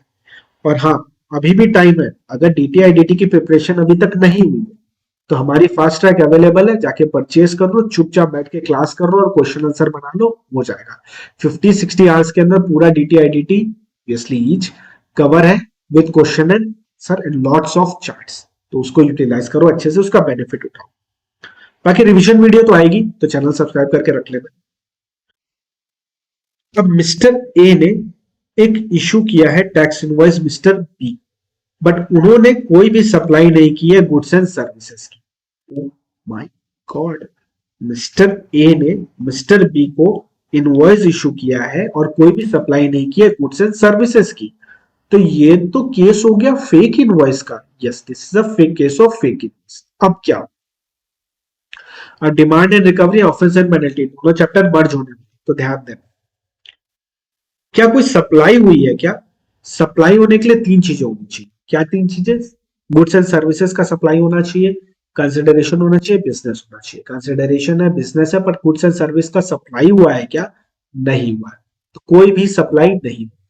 तो अगर जब सप्लाई ही नहीं हुई है तो तुम डिमांड रेज कर सकते हो क्या? डिमांड अपने किसका रेज करते हैं? कोई आउटपुट टैक्स बनता है तो। पर जब सप्लाई नहीं हुई तो कोई आउटपुट टैक्स ही नहीं बना, जब कोई आउटपुट टैक्स ही नहीं बना तो डिमांड रेज हो सकता है क्या? तो सेक्शन 74 में डिमांड आएगा ही नहीं, डिमांड रेज ही नहीं हो सकता है। हाँ जी, यही है clarification. However 122(1) can be initiated. 122 क्या है? ऑफेंस एंड पेनल्टी, याद करो 21 ऑफेंस हुआ करते थे उसमें, तो वो वाली बात कर रहा है ये। तो 122(1) कैन बी इनिशिएटेड। 74 इनिशिएट नहीं होगा, डिमांड एंड रिकवरी चैप्टर नहीं लगेगा, क्योंकि सप्लाई ही नहीं हुई है। सप्लाई नहीं हुई तो डिमांड एंड रिकवरी चैप्टर लगेगा कैसे? तो वो लगेगा ही नहीं। बट 122(1) यानी ऑफेंस एंड पेनल्टी लग जाएगा, ऑफेंस एंड पेनल्टी चैप्टर तो लगेगा ही लगेगा। अब दूसरा केस, मिस्टर ए ने मिस्टर बी को इशू किया tax invoice without supply of goods and services, तो डिमांड एंड रिकवरी लगेगा क्या? नहीं लगेगा। 122 लगेगा क्या? 122 लगेगा। मिस्टर बी ने बायर है उसको सप्लाई कर दी, ठीक है, टैक्स इनवॉइस इशू किया और इसको भी कोई सप्लाई नहीं की गुड्स एंड सर्विसेज की, अब इधर जो इसने इनवॉइस लिया है, इस इनवॉइस पे क्या लगा होगा, आईटीसी इनपुट टैक्स लगा होगा, और इसने ये क्रेडिट ले लिया, मिस्टर बी ने ये क्रेडिट ले लिया है। कैसे लिया, बायर को इनवॉइस सप्लाई किया, सप्लाई इशू किया इनवॉइस, और सप्लाई नहीं किया गुड्स एंड सर्विसेज पे एक इनवॉइस इशू कर, तो आईटीसी तो इसने ले लिया, एक आउटपुट टैक्स दिखाया होगा, उसमें आईटीसी सेट ऑफ कर लिया होगा, बढ़िया से आईटीसी को मस्त से यूटिलाइज कर लिया। तो इस सिनेरियो में बताओ क्या डिमांड एंड रिकवरी आ पाएगा क्या मिस्टर बी में, तो बोलता है नहीं, डिमांड एंड रिकवरी नहीं आएगा, 122 आएगा। क्यों आएगा, because without supply of goods and services हो रही है, वो without supply of goods and services हो रहा है इसलिए। तीसरा पॉइंट, टैक्स इनवॉइस इशू हुआ, सप्लाई नहीं हुआ गुड्स एंड सर्विसेज का, ए ने बी को किया, तो डिमांड एंड रिकवरी इनिशिएट नहीं होगा, 122 इनिशिएट होगा। मिस्टर बी ने आईटीसी क्लेम कर लिया, कैसे, इस बायर को सप्लाई करके, इस बार इन्होंने गुड्स एंड सर्विस की सप्लाई की है, टैक्स इनवॉइस इशू किया है। तो अब बताओ, अब डिमांड एंड रिकवरी इनिशिएट हो सकता है बी के लिए, B has availed and utilize fraudulent ITC, तो डिमांड एंड रिकवरी इनिशिएट होगा 74 में, और याद रखना 7513 में लिखा हुआ था कि 122 इनिशिएट नहीं होगा, यानी आइदर 74 इनिशिएट होगा या 122, दोनों साथ में इनिशिएट नहीं। तो इस सिनेरियो में 74 इनिशिएट होगा, 122 इनिशिएट नहीं होगा। आशा करता हूं इस डायग्राम के जरिए आपको बहुत इजीली ये कॉन्सेप्ट समझ में। ए ने इशू किया tax invoice to another registered person B without underlying supply of goods and services, क्या इसको अपने सप्लाई बोलेंगे क्या, तो आंसर इज नहीं, इसको सप्लाई नहीं बोलेंगे, बिकॉज ये क्राइटेरिया को सेटिस्फाई नहीं करता है। तो 73 और 74 नहीं कर सकते, यानी डिमांड एंड रिकवरी इनिशिएट नहीं कर सकते, हाउएवर 122 इनिशिएट कर सकते हैं। दूसरा question, A has issued invoice to another person B without supply of goods and services, और बी ने उसमें बी ने फर्दर सप्लाई किया एक बायर को, और फर्दर जब सप्लाई किया तो उस सिनेरियो में उसने गुड्स एंड सर्विसेज का भी सप्लाई किया, तो इस सिनेरियो में बी ने फ्रॉडुलेंटली आईटीसी अवेल किया है, उसके ऊपर 74 खुल जाएगा, उसके ऊपर 122 नहीं खुलेगा बिकॉज ऑफ सेक्शन नंबर 7513, जो कि बोलता है तो 74 खुलेगा या तो 122 खुलेगा, दोनों साथ में नहीं खुलेगा। तीसरा, तो ये वही वाला क्वेश्चन है जिसमें ए सप्लाई करता है बी को और बी सप्लाई करता है सी को, और तीनों ही सिनेरियो में कोई भी गुड्स एंड सर्विसेज का सप्लाई नहीं हो रहा, बस फेक इनवॉइस इशू हो रहा है तीनों में। तो इस सिनेरियो में कोई भी डिमांड एंड रिकवरी नहीं आने वाला है, क्या आएगा, 122 आएगा, 122 आएगा, जो 21 ऑफेंस एंड पेनल्टी में वो आएगा। तो आशा करता हूँ ये वाला क्लैरिफिकेशन काफी इजीली आपको समझ में आ गया होगा। अब चलते हैं चैप्टर नंबर 7 आईटीसी, छोटू सा अमेंडमेंट है, बहुत छोटू सा, बट उसके पहले आपको एक कॉन्सेप्ट आना बहुत ज्यादा जरूरी है, तो चलिए वो कॉन्सेप्ट आपको समझा देता हूँ। ओके, तो चलो उस कॉन्सेप्ट की तरफ आ जाते हैं। सबसे पहले इस कॉन्सेप्ट को समझने का अपने ट्राई करते हैं, काफी इजी है। एक सप्लायर है, उस सप्लायर ने रेसिपेंट को किया है सेल, सेल किया उसने 1 लाख रुपए के लिए, टैक्स लगी उसमें 18,000। ये सप्लायर अपना जीएसटीआर 1 बढ़ेगा, जिसमें वो अपना आउटवर्ड सप्लाई दिखाएगा, और उसमें आउटपुट टैक्स दिखाएगा 18,000 का। ये ऑटो पॉपुलेट हो जाएगा रेसिपेंट के जीएसटीआर 2B, और उसमें वो उसको एज एन इनपुट दिखने लगेगा, कितना, 18,000। फिर रेसिपेंट अपना जीएसटीआर 1 फाइल करेगा, भैया ये भी तो किसी को सप्लाई करेगा, तो ये अपना जीएसटीआर 1 फाइल करेगा, जिसमें वो अपना आउटवर्ड सप्लाई दिखाएगा, जो कि कितना है, 58,000। अब during the month and 20th of the next month तक वो GST 20th of the month तक वो जीएसटीआर 3B फाइल करेगा, जिसमें वो आउटवर्ड दिखाएगा 58 और इनपुट टैक्स दिखाएगा 18, जो कि ऑटो पॉपुलेट हो गया था जीएसटीआर 2B में। नेट बचेगा 40 और ये 40 का कर देगा पेमेंट। सिंपल, क्या हुआ, सप्लायर ने सेल किया 1 लाख रुपए का, टैक्स लगा 18,000 रुपए, सप्लायर अपना जीएसटीआर 1 में दिखाएगा आउटवर्ड सप्लाई और टैक्स दिखाएगा 18,000 का, ये 18,000 ऑटो पॉपुलेट हो जाएगा रेसिपेंट के जीएसटीआर 2B में as an input tax credit. Recipient अपना जीएसटीआर 1 जमा करेगा 58,000 का, और जब जीएसटीआर 3B वो अपना फाइनल लगाएगा तो 58,000 जितना रेसिपेंट का आउटपुट टैक्स बना वो, और उसमें जितना भी आईटीसी उसके पास 18,000 का अवेलेबल है वो माइनस करेगा, एंड 40,000 वो ले लेगा। सिंपल है, सॉरी 40,000 का वो टैक्स का पेमेंट कर देगा फाइनली। ओके, अब अमेंडमेंट ये है कि सब कुछ सेम रखते हैं। सेल हुआ 1 लाख रुपए का, टैक्स हुआ 18,000 रुपए का, जीएसटीआर 1 में आउटवर्ड डिटेल दिखाएगा ये अपना 18,000 रुपए, और जीएसटीआर 2 बी में ऑटो पॉपुलेट हो जाएगा रेसिपेंट के। अब जीएसटीआर 2 बी में होता है दो कॉलम होंगे। एक कॉलम होगा तुम्हारा नॉर्मल आईटीसी का, जो अलाउड है इलेक्ट्रॉनिक रेट लेजर में, जो अलाउड है वहां चला जाएगा। एक कॉलम है रिस्ट्रिक्टेड आईटीसी का या इन एलिजिबल आईटीसी का। अगर ये 18,000 रुपए इस कॉलम में चला गया रिस्ट्रिक्टेड आईटीसी का, तो फिर वो सेट ऑफ नहीं ले पाएगा रेसिपेंट उस 18,000 का।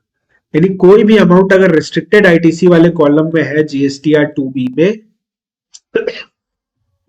तो जीएसटीआर 3 बी में set of is not possible. यही अमेंडमेंट है छोटू सा। तो सेक्शन 16 में अमेंडमेंट है जो कि एलिजिबिलिटी एंड क्राइटेरिया की बात क्या करता है कि रजिस्टर्ड पर्सन होने चाहिए, बिजनेस होना चाहिए, क्रेडिट हो जाना चाहिए, अमाउंट गेट लेजर में टैक्स इनवॉइस होना चाहिए। एंड उसके बाद जीएसटीआर 1 अपना जमा करेगा, जीएसटीआर 2 बी में ऑटो पॉपुलेट होगा, जितना अमाउंट ऑटो पॉपुलेट होगा उतना ही आईटीसी मिलेगा। अब इसमें एक रिस्ट्रिक्शन ये डाल दिया कि ITC can not be claim if restricted in GSTR 2 B. यानी जीएसटीआर 2 बी में अगर रिस्ट्रिक्टेड वाले कॉलम में चला गया 18,000 रुपए, तो फिर आईटीसी उसका सिंपल सी बात है। और बाकी जितना भी ऑटो पॉपुलेट होगा वो सब मिलेगा। बट अगर रिस्ट्रिक्टेड कॉलम में चला गया जीएसटीआर 2 बी के, तो वो नहीं, रिस्ट्रिक्टेड या इनएलिजिबल आईटीसी के कॉलम। कब जाता है ये पॉइंट है, कैजुअल रीडिंग कर लेना, नॉट दैट इंपॉर्टेंट। और यहाँ पे एक चीज और कर लेना, हैज नॉट होगा यहाँ पे, has not obtain GST registration. Casual reading कर लेना, एग्जाम में नहीं आएगा क्योंकि इसमें अभी तक कुछ भी पीरियड या कोई भी लिमिट प्रिस्क्राइब नहीं है। सिर्फ लिखा है प्रिस्क्राइब प्रिस्क्राइब प्रिस्क्राइब, नहीं पूछेगा इसे, भूल जाओ। एक न्यू सेक्शन आई है 41 जो क्या बोलते हैं, tax payer shall self assess and claim ITC GSTR 3B। It further provides that in case taxpayer has claimed ITC of GST which is not paid or deposited by corresponding supplier, then taxpayer and recipient shall reverse the ITC along with interest. Recipient shall be liable to reclaim the ITC reverse on payment of GST by the supplier. Simple सी बात है, आप self भी डाल सकते हो manually भी, but अगर उसका पेमेंट नहीं हुआ है, सप्लायर ने उसका पेमेंट नहीं किया, तो फिर आपको रिवर्स करना पड़ेगा। सिंपल है, पॉइंट तो काफी इजी है। दूसरा पॉइंट क्या बोलता है, आपको याद है कि आपको वैल्यू और टैक्स अमाउंट 180 दिन के अंदर पेमेंट कर देना चाहिए था एज अ रेसिपेंट। जब भी आप बायर से कुछ परचेज करते हो तो आपको 180, सॉरी सेलर से कुछ भी परचेज करते हो तो एज अ बायर आपको 180 दिन के अंदर पेमेंट कर देना है। अगर आप 180 दिन के अंदर पेमेंट नहीं करते हो वैल्यू और टैक्स अमाउंट का, तो 18% पर एनम के हिसाब से आपको रिवर्स करना पड़ेगा आउटपुट टैक्स लाइबिलिटी। अब यहाँ पे प्रॉब्लम ये हो रही थी कि कुछ लोग क्या करते थे, मान लो 1 लाख का बिल है तो 80,000 का 20,000 का पेमेंट कर देते थे, 80,000 का पेमेंट नहीं करते थे। तो गवर्नमेंट ने सिंपल सी बात बोली, गवर्नमेंट ने बोला कि भैया अगर तुमने पार्ट में पेमेंट किया तो भी तुमको इंटायर आईटीसी रिवर्स करना पड़ेगा, पूरा का पूरा आईटीसी हो जाएगा तुम्हारा रिवर्स। म्हणजे और देख लेते, टेंशन को लेने का सब तैयारी है, तुम सिर्फ करने पे फोकस करो। सेल किया था हमने 1 लाख रुपए का, टैक्स अमाउंट बचा था 18,000 का, 10/6/2022 को किया था। GSTR 1 outward supply of tax में अपने वो दिखाएगा जीएसटीआर 1 में ये, और ऑटोमेटिक हो जाएगा जीएसटीआर 2B में इसके 18,000 रुपीज। जीएसटीआर 1 में 58,000 रुपीज रेसिपेंट ने दिखाया है। एंड जीएसटीआर 3B ये कब तक फाइल करेगा, अब देखो 10/6 का है तो 20/7 तक पे हो जाना चाहिए था, 20th ऑफ नेक्स्ट मंथ, यानी 20/7 तक पे हो जाना चाहिए था। इसने 22/7 को कर दिया। पॉसिबल, बिल्कुल पॉसिबल है, पहले तो कर ही सकते हो, मना थोड़ी है कि 20 को ही करना है, तो करोगे ही। तो 40,000 का इसने कर दिया पेमेंट। अब देखो 1,18,000 की बिल हुई थी, हाँ जी, 10/6 को बिल हुआ जी, 10/6 को बिल हुआ, बट पेमेंट हुआ 4/2/2023 को, पेमेंट हुआ 4/2/2023 को। अब क्या, तो 10/6/2022 से 180 दिन कितना होता है, तो 10/6/2022 से 180 दिन होता है 8/12/2022। अब 8/12/2022 को हुआ 180 दिन कंप्लीट। 180 दिन में पेमेंट हुआ क्या, नहीं, पेमेंट तो फरवरी मंथ में हुआ, तो 180 दिन के अंदर पेमेंट नहीं हुआ, तो क्या करना पड़ेगा, पूरे 18,000 को रिवर्स करना पड़ेगा विद इंटरेस्ट। तो पूरे 18,000 को ये करेंगे रिवर्स विथ इंटरेस्ट, कितना 18,000 ही था ना, हाँ जी, पूरे 18,000 को करेंगे ये रिवर्स, कब से, 180 दिन कहाँ एक्सपायर, 8/12/2022, 8/12 मतलब दिसंबर, दिसंबर का रिटर्न कब तक जाता है, 20 जनवरी तक, तो 20 जनवरी तक रिटर्न जाता है, तो 20 जनवरी 2023 तक का तुमको पेमेंट करना है, तुमको इंटरेस्ट का पेमेंट करना है उस दिन तक, बट कहां से, 13/7/2000, यानी जहां से तुमने यूटिलाइज किया, ठीक है, तुमने 22/7/2022 को रिटर्न लगाया, यानी उसके नेक्स्ट डे से, तो इंटरेस्ट कब तक चार्ज होगा, इंटरेस्ट तुम्हारा चार्ज होगा जिस दिन तुमने यूटिलाइज किया, तुमने यूटिलाइज किस दिन किया, 22/7/2022, यानी यहां से इसके नेक्स्ट डे, यानी 13/7/2022 से लेके 180 दिन जहां एक्सपायर हुआ उसका जो भी रिटर्न का डेट है, यानी 20/1/2023, 18% पर एनम के हिसाब से लगेगा, यानी 191 डेज का इंटरेस्ट का पेमेंट करना पड़ेगा सिंपल इंटरेस्ट के साथ। तो ये था यहाँ पॉइंट, बाकी डिटेल में समझने के लिए क्लासेस ले लो, फास्ट ट्रैक, नीचे डिस्क्रिप्शन में लिंक मिल जाएगा, परचेज कर लो, बुक ले लो, वो भी नहीं हो रही है, रिविजन वीडियो आएगी उसमें अच्छे से समझ जाओगे, क्योंकि सेगमेंट का पॉइंट उठा के समझा रहा हूँ ना, तो शायद थोड़ा कंफ्यूजन हो। अब last date to avail I, last date to avail ITC वाले में भी हुआ है अमेंडमेंट, आपको आईटीसी कब तक अवेल करना है, यूटिलाइज, यूटिलाइज का कोई टाइम लिमिट नहीं होता, हमेशा याद, अवेल करने का टाइम लिमिट होता है। ये अपने इलेक्ट्रॉनिक क्रेडिट लेजर में ले आओ, यूज कभी भी करो, 10 साल 20 साल 25 साल उससे कोई फर्क नहीं पड़ता, बस ले आओ। कब तक लाना है इलेक्ट्रॉनिक क्रेडिट लेजर में, 30th November of the following year, या actual date of furnishing of annual return whichever is, amendment ये है 30th November of the following year, यानी एग्जाम्पल से देख लेते हैं, आ जाओ। तो अपने एक एग्जाम्पल बनता है यहाँ पे, बनाया हुआ है ऑलरेडी,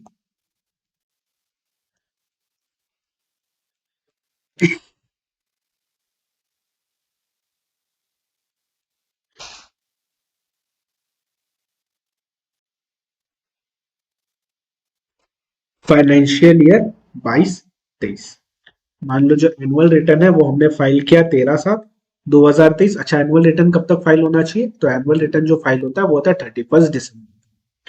तो अगर first option one, option two, first option, option one नहीं बोल सकते, independent case one, independent case two, तो इंडिपेंडेंट केस वन में क्या होता है, हमने जो फाइल किया एनुअल रिटर्न वो फाइल किया 13/7/2023, तो क्या बोलता है, 23 नवंबर 2023 और 13/7/2023 विच एवर इज अर्लियर, तो आंसर इज 13/7/2023।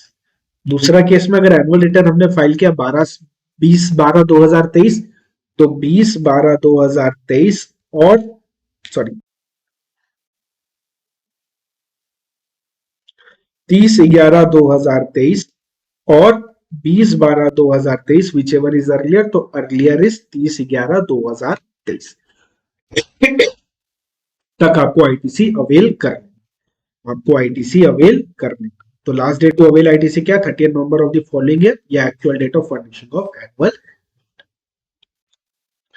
आपको एक पॉइंट याद है हमने पढ़ा था 17(5)(b) ब्लॉक क्रेडिट में, इस बी वाले के लिए हमने क्या पढ़ा था, food beverages, outdoor catering, beauty treatment, health services, plastic and cosmetic surgery not allowed, आपको आईटीसी नहीं मिलेगा, आईटीसी ब्लॉक है। लीज रेंट हायरिंग पे अगर आप ले रहे हो मोटर व्हीकल, वेसल, एयरक्राफ्ट, जो कि ए और डबल ए में मेंशन्ड है, नहीं मिलेगा। लाइफ इंश्योरेंस नहीं मिलेगा, मेंबरशिप फीस, क्लब फीस नहीं मिलेगा, tax benefit extended to employees नहीं बनेगा। बट अगर एम्प्लॉयर को ऑब्लिगेटरी है, लॉ में लिखा है कि एम्प्लॉयर को लाइफ इंश्योरेंस देना होगा, फूड एंड बेवरेजेस देना होगा, ब्यूटी ट्रीटमेंट देना होगा, पता नहीं क्यों बट लिखा हुआ है अगर लॉ में, और एम्प्लॉयर लॉ की वजह से दे रहा है, तो उस सिनेरियो में एम्प्लॉयर को उसका आईटीसी मिलेगा। अमेंडमेंट ये छोटू सा है कि ये जो पॉइंट है ऑब्लिगेटरी वाला, ये पूरे बी पॉइंट को एप्लीकेबल है, यानी इसको भी एप्लीकेबल, सॉरी इसको भी एप्लीकेबल है, इसको भी एप्लीकेबल है, इसको भी, इसको भी, इसको भी है, ये पूरे को एप्लीकेबल है, 1 से लेके 5 तक सबको एप्लीकेबल है। ठीक है, सिंपल सा पॉइंट है, ये कुछ भी खास नहीं है इसमें, ये आपको पहले से भी पता था, मैंने क्लास में भी बोला था ये बात।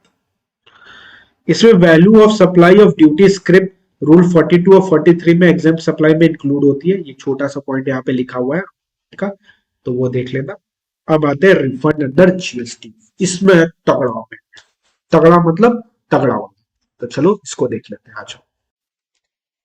तो आपको रिफंड अंडर जीएसटी अगर याद होगा तो दो फॉर्मूला हुआ करते थे, एक जेडआरएस के लिए, एक आईटीएस के लिए। Zero rated supply and input tax बोल रहा हूं, सॉरी, इन्वर्टेड टैक्स स्ट्रक्चर के लिए या इन्वर्टेड ड्यूटी स्ट्रक्चर के लिए। अब जीरो रेटेड सप्लाई वाला देखने जा रहे हैं जेडआरएस। फॉर्मूला में हुआ है चेंज थोड़ा सा, जिसको अपने को ध्यान देना पड़ेगा। अच्छा, जेडआरएस मतलब क्या था? जब भी आप एक्सपोर्ट करते हो या सप्लाई करते हो सेल्स को under bond without paying IGST, IGST का पेमेंट नहीं कर रहे हो, एक्सपोर्ट कर रहे हो या सप्लाई कर रहे हो, तो रिफंड किस चीज का मिलेगा भाई? तो रिफंड तुमको इनपुट का मिलेगा, जो भी तुमने इनपुट यूज किया तुमको उसका रिफंड मिल जाएगा। तो फॉर्मूला क्या है? Max refund, same formula, net ITC into ZRS divided by adjusted total turnover of the state, divided by adjusted total turnover of the state. इसमें तुमको एक्सक्लूड करना है 894A4B और एग्जेप्ट सप्लाई। नेट आईटीसी में क्या लेना होता है? नेट आईटीसी में तुमको गुड्स का भी लेना है, सर्विस का भी लेना है, कैपिटल गुड्स का नहीं। 894A4B नहीं लेना है और ओपनिंग आईटीसी को इग्नोर करना है। तो नेट आईटीसी में तुमको क्या क्या लेना है? नेट आईटीसी में तुमको गुड्स का भी लेना है, सर्विस का भी लेना है, कैपिटल गुड्स का नहीं लेना है, 894A4B नहीं लेना है, ओपनिंग आईटीसी नहीं लेना है। जो नेट आईटीसी है उसमें मल्टीप्लाई करेंगे जेडआरएस और उसको डिवाइड करेंगे adjusted total turnover. Adjusted total turnover में क्या लेना है? टैक्सेबल सप्लाई जो भी गुड्स का किया वो ले लो, टैक्सेबल सप्लाई जो भी तुमने गुड्स का किया वो ले लो, जितना भी तुमने एक्सपोर्ट किया गुड्स का वो ले लो, जितना भी जेडआरएस है वो भी लेना। अब वो जेडआरएस कैसे लेते हैं वो बताओ, पहले इधर आते। सर्विस में तुम क्या लोगे? जितना भी तुमने डोमेस्टिक टैरिफ एरिया में जितना भी तुमने सप्लाई किया वो ले लो, जितना भी तुमने एक्सपोर्ट किया है वो ले लो। बट एक चीज याद रखना, कोई ऐसा एक्सपोर्ट जिसका पैसा एडवांस में तुमको मिल गया बट तुमने सर्विस नहीं दी है तो वो मत लेना। और इसका उल्टा, यानी एडवांस पहले मिला था सर्विस अब दी है तो वो वाला ले लेना। सिंपल है, ये सब तो अपने पढ़ा ही हुआ है सब कुछ। अब जो तुम लोग जेडआरएस मल्टीप्लाई करते हैं वहां क्या, तो यहां हुई है कमेंट। तो जेडआरएस तुमको लेना है डीटीए का 1.5 टाइम्स, डीटीए का 1.5 टाइम्स और export value which ever is lower. ये लास्ट टर्म का अमेंडमेंट था, एज इट इज इंटैक्ट है। डीटीए का 1.5 टाइम यानी वही सेम गुड्स अगर तुम डोमेस्टिक एरिया में सेल करते तो कितने का करते, उसका 1.5, या एक्सपोर्ट वैल्यू यानी जितना अमाउंट में तुमने एक्सपोर्ट किया, विच एवर इज लोअर। अब ये जो एक्सपोर्ट वैल्यू है ये क्या लेनी है? या तो ये तुमको लेनी है FOB declared in shipping bill, या value declared in tax invoice या bill of supply, whichever is lower. जो भी एफओबी तुमने डिक्लेयर किया वो, या value declared in tax invoice whichever is lower, ये बनेगा एक्सपोर्ट वैल्यू।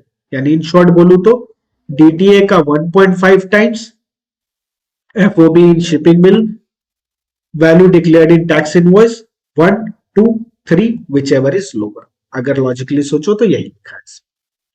अब एडजस्टेड टोटल टर्नओवर में क्या लेना है? जितना भी टैक्सेबल सप्लाई किया वो ले लो, जितना भी एक्सपोर्ट किया वो ले लो और जेडआरएस ले लो। कौन सा जेडआरएस? जो इसके थ्रू है। सर एक क्वेश्चन सर रिवीजन वीडियो थोड़ी चल रहा है सर प्लीज सर एक question sir please sir please please please please please please please तो आ जाओ, एक क्वेश्चन कर ही लेते हैं यार, क्या गड़बड़ी है। अच्छा, इनपुट ये है, इनपुट सर्विस है, इनपुट ऑन कैपिटल गुड्स है, ओपनिंग आईटीसी है, 894A4B नहीं है। उठाओ कैलकुलेटर फटाफट, क्या कर रहे हो तुम यार, सोने आए क्या?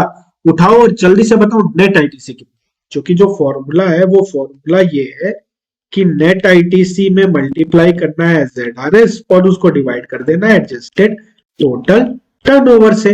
तो नेट आईटीसी निकालो पहले फटाफट। तो नेट आईटीसी क्या बनेगी? 1, 2, 3 गो। निकाल लिया? बताओ कितनी आई? 5 लाख रुपए आ रहे हैं जी सर, 5 लाख रुपए। जिनके नहीं आए उनको बता दो। इनपुट 2 लाख ले लो, इनपुट सर्विस 3 लाख, हो गया 5 लाख। कैपिटल गुड्स लेना नहीं है, ओपनिंग आईटीसी लेना नहीं है, 894A4 भी लेना नहीं है। तो नेट आईटीसी कितनी बनी? 5 लाख की। दूसरा चीज जेडआरएस निकालना होगा, मल्टीप्लाई करते हैं जेडआरएस से। तो जेडआरएस क्या होगा?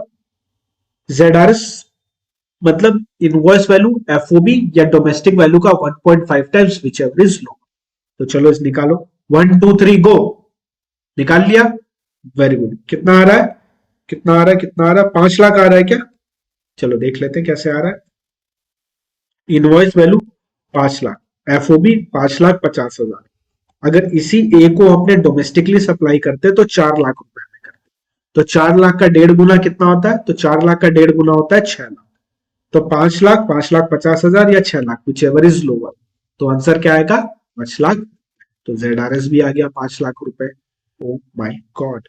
आईटीसी भी 5 लाख, जेड भी 5 लाख, आईटीसी भी 5 लाख, जेड भी 5 लाख। एडजस्टेड टोटल टर्नओवर निकालना। एडजस्टेड टोटल टर्नओवर कितना आएगा? एडजस्टेड टोटल टर्नओवर जो अपना आएगा वो इस क्वेश्चन से आएगा। गुड्स में हमने टैक्सेबल किया 5 लाख, एक्सपोर्ट किया 6 लाख, तो टोटल कितना हो गया? 11। सर्विस में हमने टैक्सेबल किया 7 lakh, advance receive but no service supplied, इसको लेंगे क्या? नहीं। Advance receive previous month, service supplied this month, इसको लेंगे? हाँ। तो 7 + 3 कितना हुआ? 10। और 5 जो ZRS था वो भी लेना होता है, याद है? तो टोटल कितना हुआ? 26 लाख रुपए। तो बस 5 lakh into 5 lakh divided by 26 lakh, तो 0 पॉइंट जितना है रिफंड अपने को अवेलेबल हो जाएगा। तो आशा करता हूँ ये अच्छे से समझ में आ गया होगा, क्योंकि मैंने क्वेश्चन ड्राफ्ट करके तुम लोग को सिखा दिया है। अब आते हैं आईटीएस, इसमें भी अमेंडमेंट है। इन्वर्टेड टैक्स स्ट्रक्चर कब लगता है? ये वाला रिफंड कब मिलता है? जब भी आपका जो इनपुट का टैक्स रेट है वो हायर है और जो आपका आउटपुट का टैक्स रेट है वो लोअर है, तो आपके पास कुछ बचता नहीं है सेट ऑफ करने के लिए। तो गवर्नमेंट बोलती है काम कर मेरे भाई, तू इसका ले ले रिफंड। अब इसका रिफंड कैसे आता है वो देखते हैं। जब भी rate of input supply higher होगा रेट ऑफ आउटवर्ड सप्लाई से, तब ये आईटीएस लगेगा। तब नहीं लगता है, डिल रेटेड वाले पे नहीं लगता, फुल्ली एग्जाम्प्ट वाले पे नहीं लगता है। कोई भी गुड्स एंड सर्विसेज अगर गवर्नमेंट ने नोटिफाई किया तो उस पे नहीं लगता है। डिल रेटेड पे नहीं लगता, फुल्ली एग्जाम्प्ट पे नहीं लगता, कोई भी गुड्स एंड सर्विसेज या बोथ जो गवर्नमेंट ने नोटिफाई किए उस पे। फॉर्मूला क्या है? नेट आईटीसी इंटू आईटीडीएस यानी इन्वर्टेड ड्यूटी स्ट्रक्चर का turnover divided by adjusted total turnover, जिसमें अपने को एग्जाम सप्लाई इंक्लूड करना होता है, इसमें से लेस करेंगे। ध्यान देना यहाँ पे हुआ है। Okay. Output tax on such inverted duty structure turnover यानी इसका आउटवर्ड टैक्स, उसमें मल्टीप्लाई करना है अपने को नेट आईटीसी, जिसको डिवाइड करना है अपने को ITC availed on input and input service. समझते हैं, घबराना मत, एक क्वेश्चन है। तो फॉर्मूला क्या? Net ITC into ITS divided by adjusted total turnover, जिसमें एग्जेम्प्ट सप्लाई इंक्लूड करना है, इसमें माइनस करना है अपने को इसका आउटवर्ड टैक्स। यहां तक सब सेम। अमेंडमेंट कहां हुई है? यहां। इनटू उसमें कर देना है तुमको नेट आईटीसी और उसको डिवाइड कर देना ITC availed on input and input service. Multiply करना उसको नेट आईटीसी और डिवाइड करना ITC available on input and input service. अब नेट आईटीसी में क्या लेना होता है? Oh my God, input service का तो आईटीसी लेते ही नहीं है, तो फिर यहां पे डिवाइड क्यों किया है? तो इसका एक रीजन आगे बताते हैं, पहले देख लेते हैं। तो सर्विस और कैपिटल गुड्स का आईटीसी में मत लेना, सारे प्रोडक्ट का मिला के लेना एक्सक्लूडिंग एक्सपोर्ट सप्लाई। सिर्फ इनपुट लेना है, सेट ऑफ मत करना, ये क्लास में समझाया था इसका क्या मतलब होता है। इन्वर्टेड ड्यूटी स्ट्रक्चर टर्नओवर में तुमको क्या लेना है? गुड्स का भी लेना है, सर्विस का भी लेना है, बट क्या नहीं लेना है? बिल रेटेड का नहीं लेना है, फुल्ली एग्जाम का नहीं लेना है, goods and supply supplied by या goods and services both notified by government, ये नहीं लेना। Adjusted total turnover same taxable लेना है, एक्सपोर्ट लेना है, डीटीए वाला लेना है, एक्सपोर्ट भी लेना है। सर्विस अगर दे दियो, एडवांस मिल गया, सर्विस दे दियो तो मत लेना, एडवांस पहले मिला सर्विस अब दे रहे हो तो वो ले लेना। इसको इससे ध्यान देना और आंसर करना। ए बी सी 3 प्रोडक्ट है और डी एक अपनी सर्विस है, जो कि अपनी इनपुट सर्विस है। आउटवर्ड सर्विस, आउटपुट सर्विस नहीं है, इनपुट सर्विस। टर्नओवर दिया, इनपुट का रेट दिया, आउटपुट का रेट दिया, आईटीसी अवेल दिया हुआ है।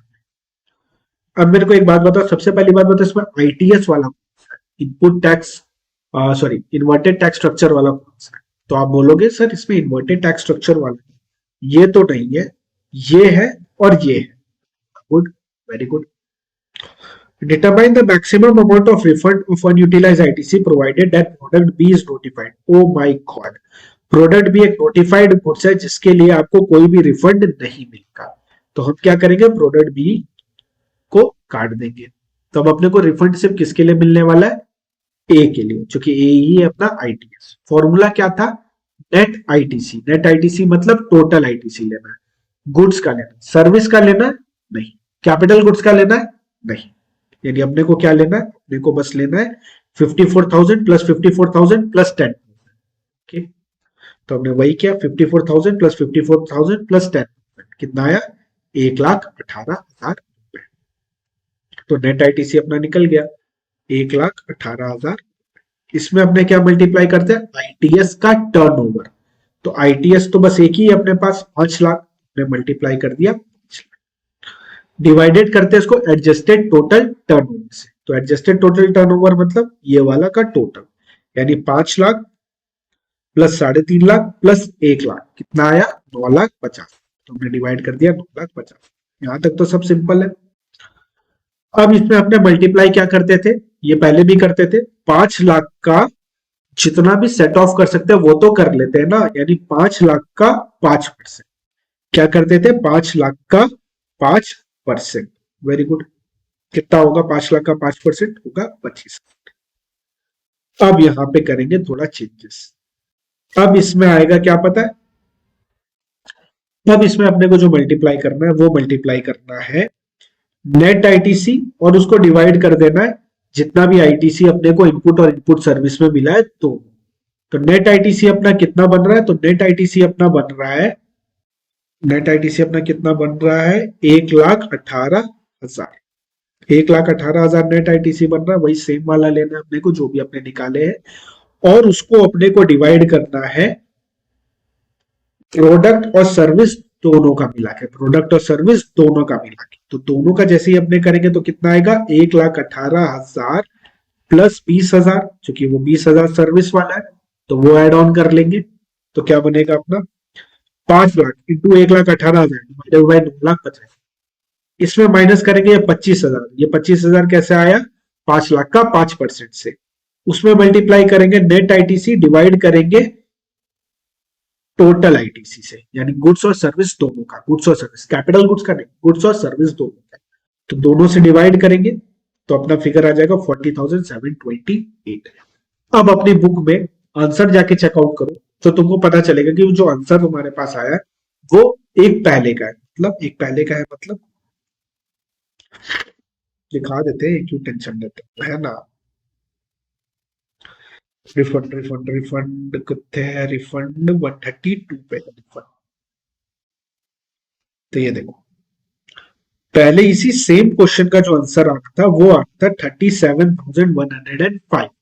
कब रिफंड आ, अब देखो तुमको ज्यादा रिफंड, तुमको कितना रिफंड आ रहा है, 40,728। पहले रिफंड आ रहा था 37,000 का, अब रिफंड आ रहा है 40,000। तो रिफंड इंक्रीज हो गया क्या, हाँ जी, रिफंड मेरा बढ़ गया, इसीलिए इस पॉइंट को लगाया।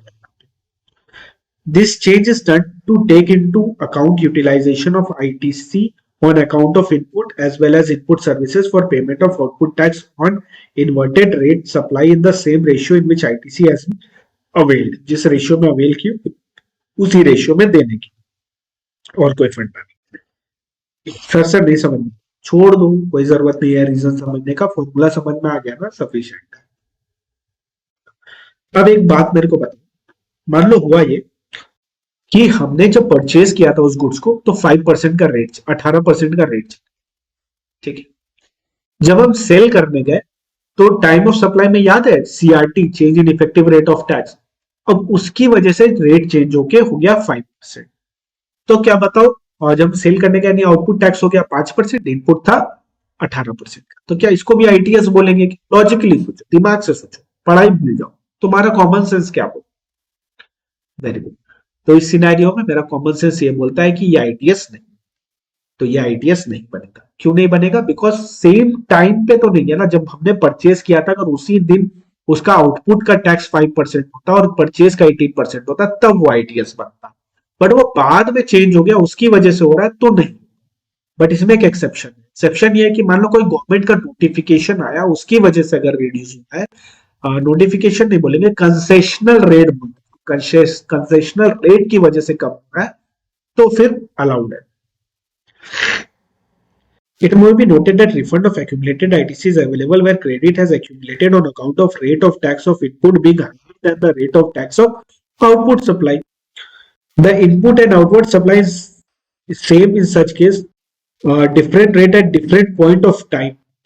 Though attracting different rate of tax at different point of time do not get covered under this provision.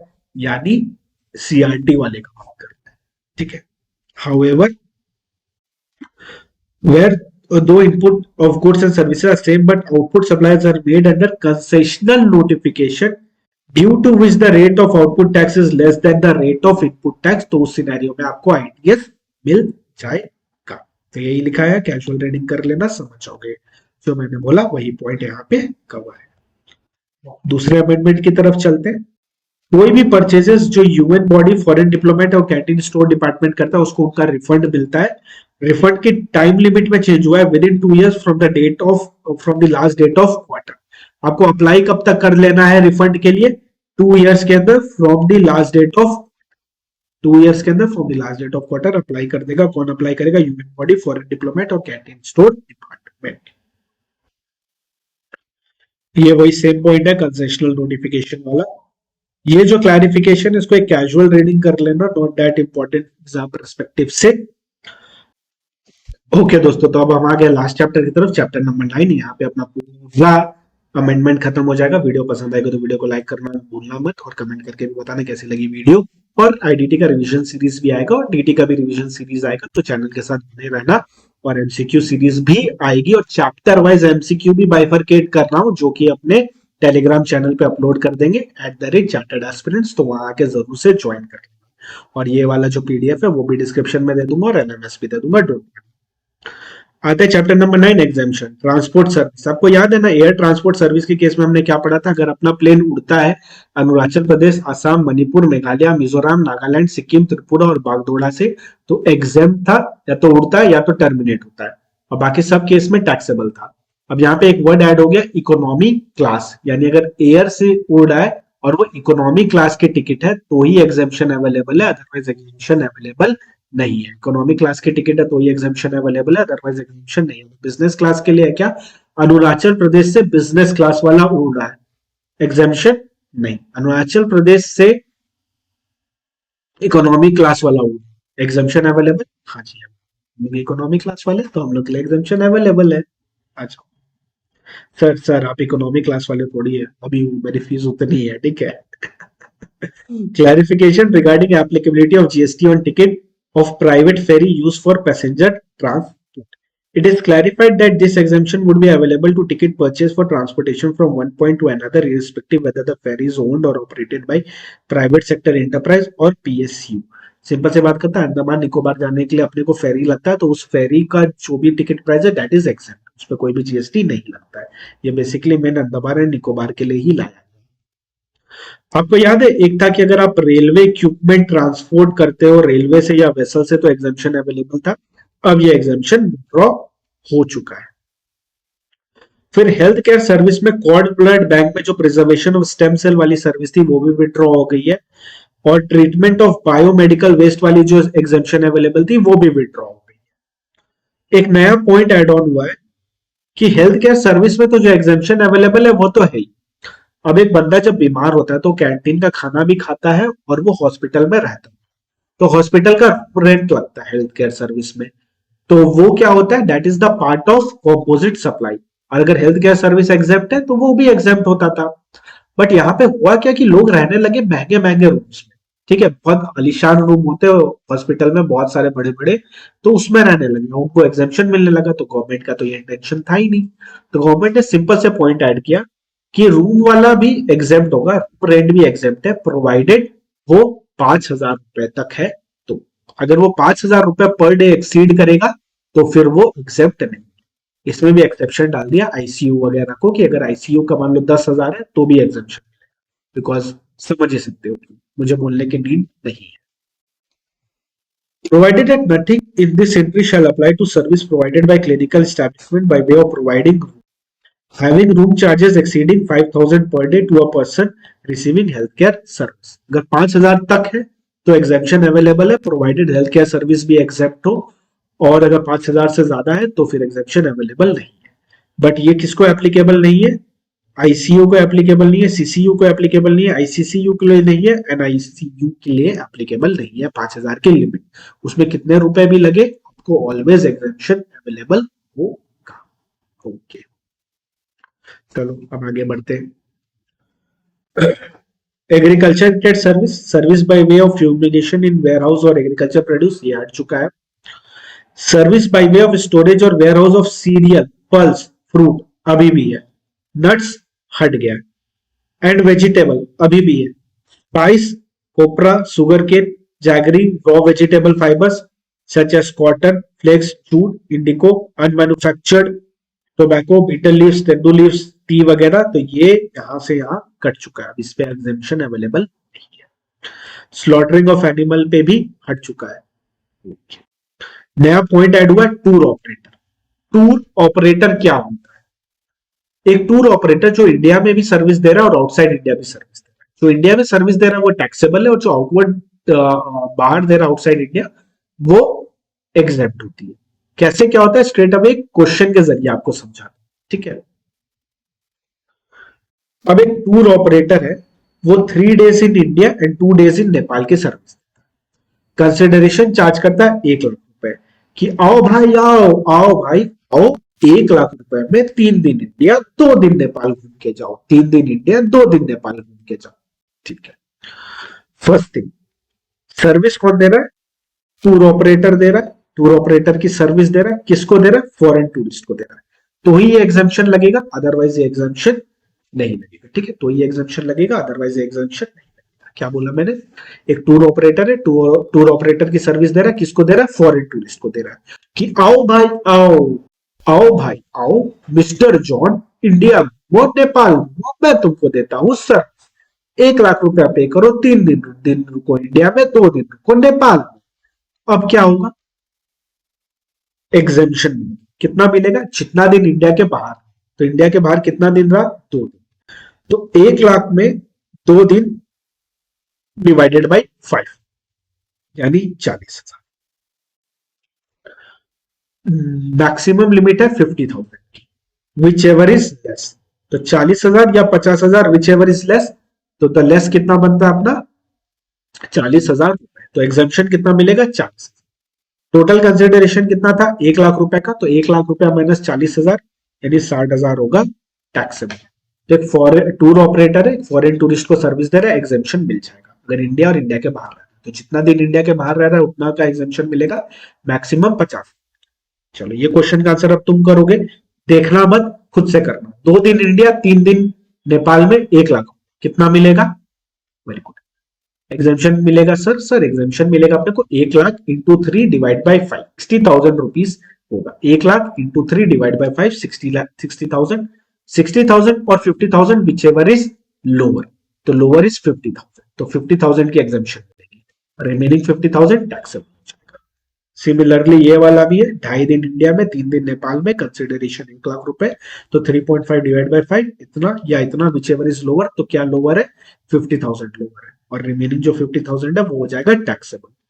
तो काफी इजी पड़ गया जैसे ही हमने इलस्ट्रेशन देखा। तो कई बार आपको कुछ नई चीज सिखा देता हूँ जाने से पहले, कि कई बार ऐसा होता है ना कि हम कोई प्रोविजन पढ़ते हैं, अपने को नहीं समझ में आता है, तो घबराना मत, कभी कभार जाके उसका क्वेश्चन देख।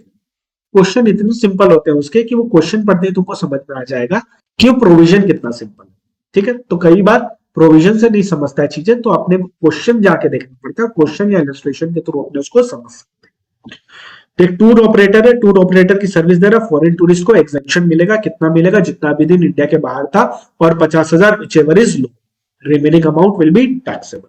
ये तीनों इलस्ट्रेशन देख लेना अच्छे से, पूरी clarity.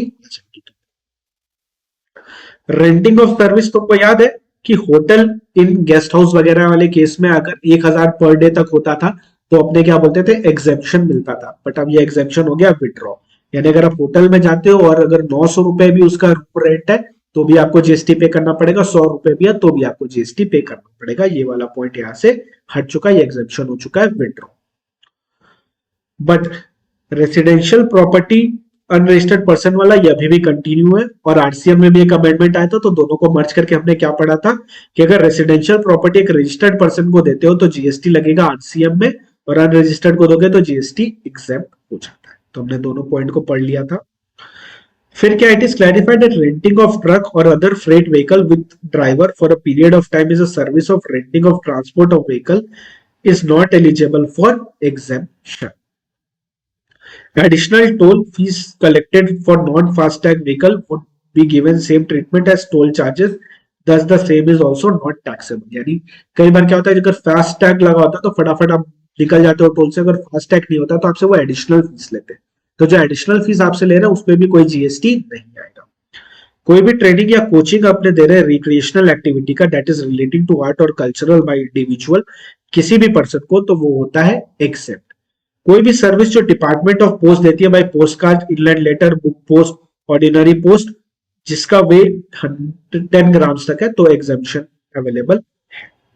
Life micro insurance product as approved by insurance regulatory and development authority, इसमें भी एग्जेम्पशन अवेलेबल होता है, बट इसमें एक लिमिट है कि मैक्सिमम कवरेज कितना होना चाहिए, 2 लाख रुपए। 2 लाख रुपए के ऊपर का लाइफ माइक्रो इंश्योरेंस है तो उस सिनेरियो में एग्जेम्पशन अवेलेबल नहीं। तो ये थोड़ा इंपॉर्टेंट पॉइंट है, यहाँ पे ध्यान देना। ओके दोस्तों, तो क्या क्या नहीं कवर किया हमने, tax invoice, credit and debit note, ये आपको पेज नंबर 73 में मिल जाएगा आईसीआई के स्टैट्यूटरी अपडेट में। रिटर्न्स पेज 92, मिसलेनियस प्रोविजन 156, और कस्टम में कुछ एक रूल्स आए, नॉट दैट इंपॉर्टेंट, मुझको नहीं लगता उतना टेस्ट होगा ये 156, जो कि मेजॉरिटी ऑफ द चीज during the chapter he cover है। उसमें कुछ कुछ एडिशनल पॉइंट है, मेजॉरिटी ऑफ द चीज during the chapter he cover कर लिए गए थे। तो ये वाला अगर आप चाहो तो देख सकते हो, चाहो तो नहीं देख सकते हो, इट्स ऑल योर चॉइस, मुझे नहीं पता।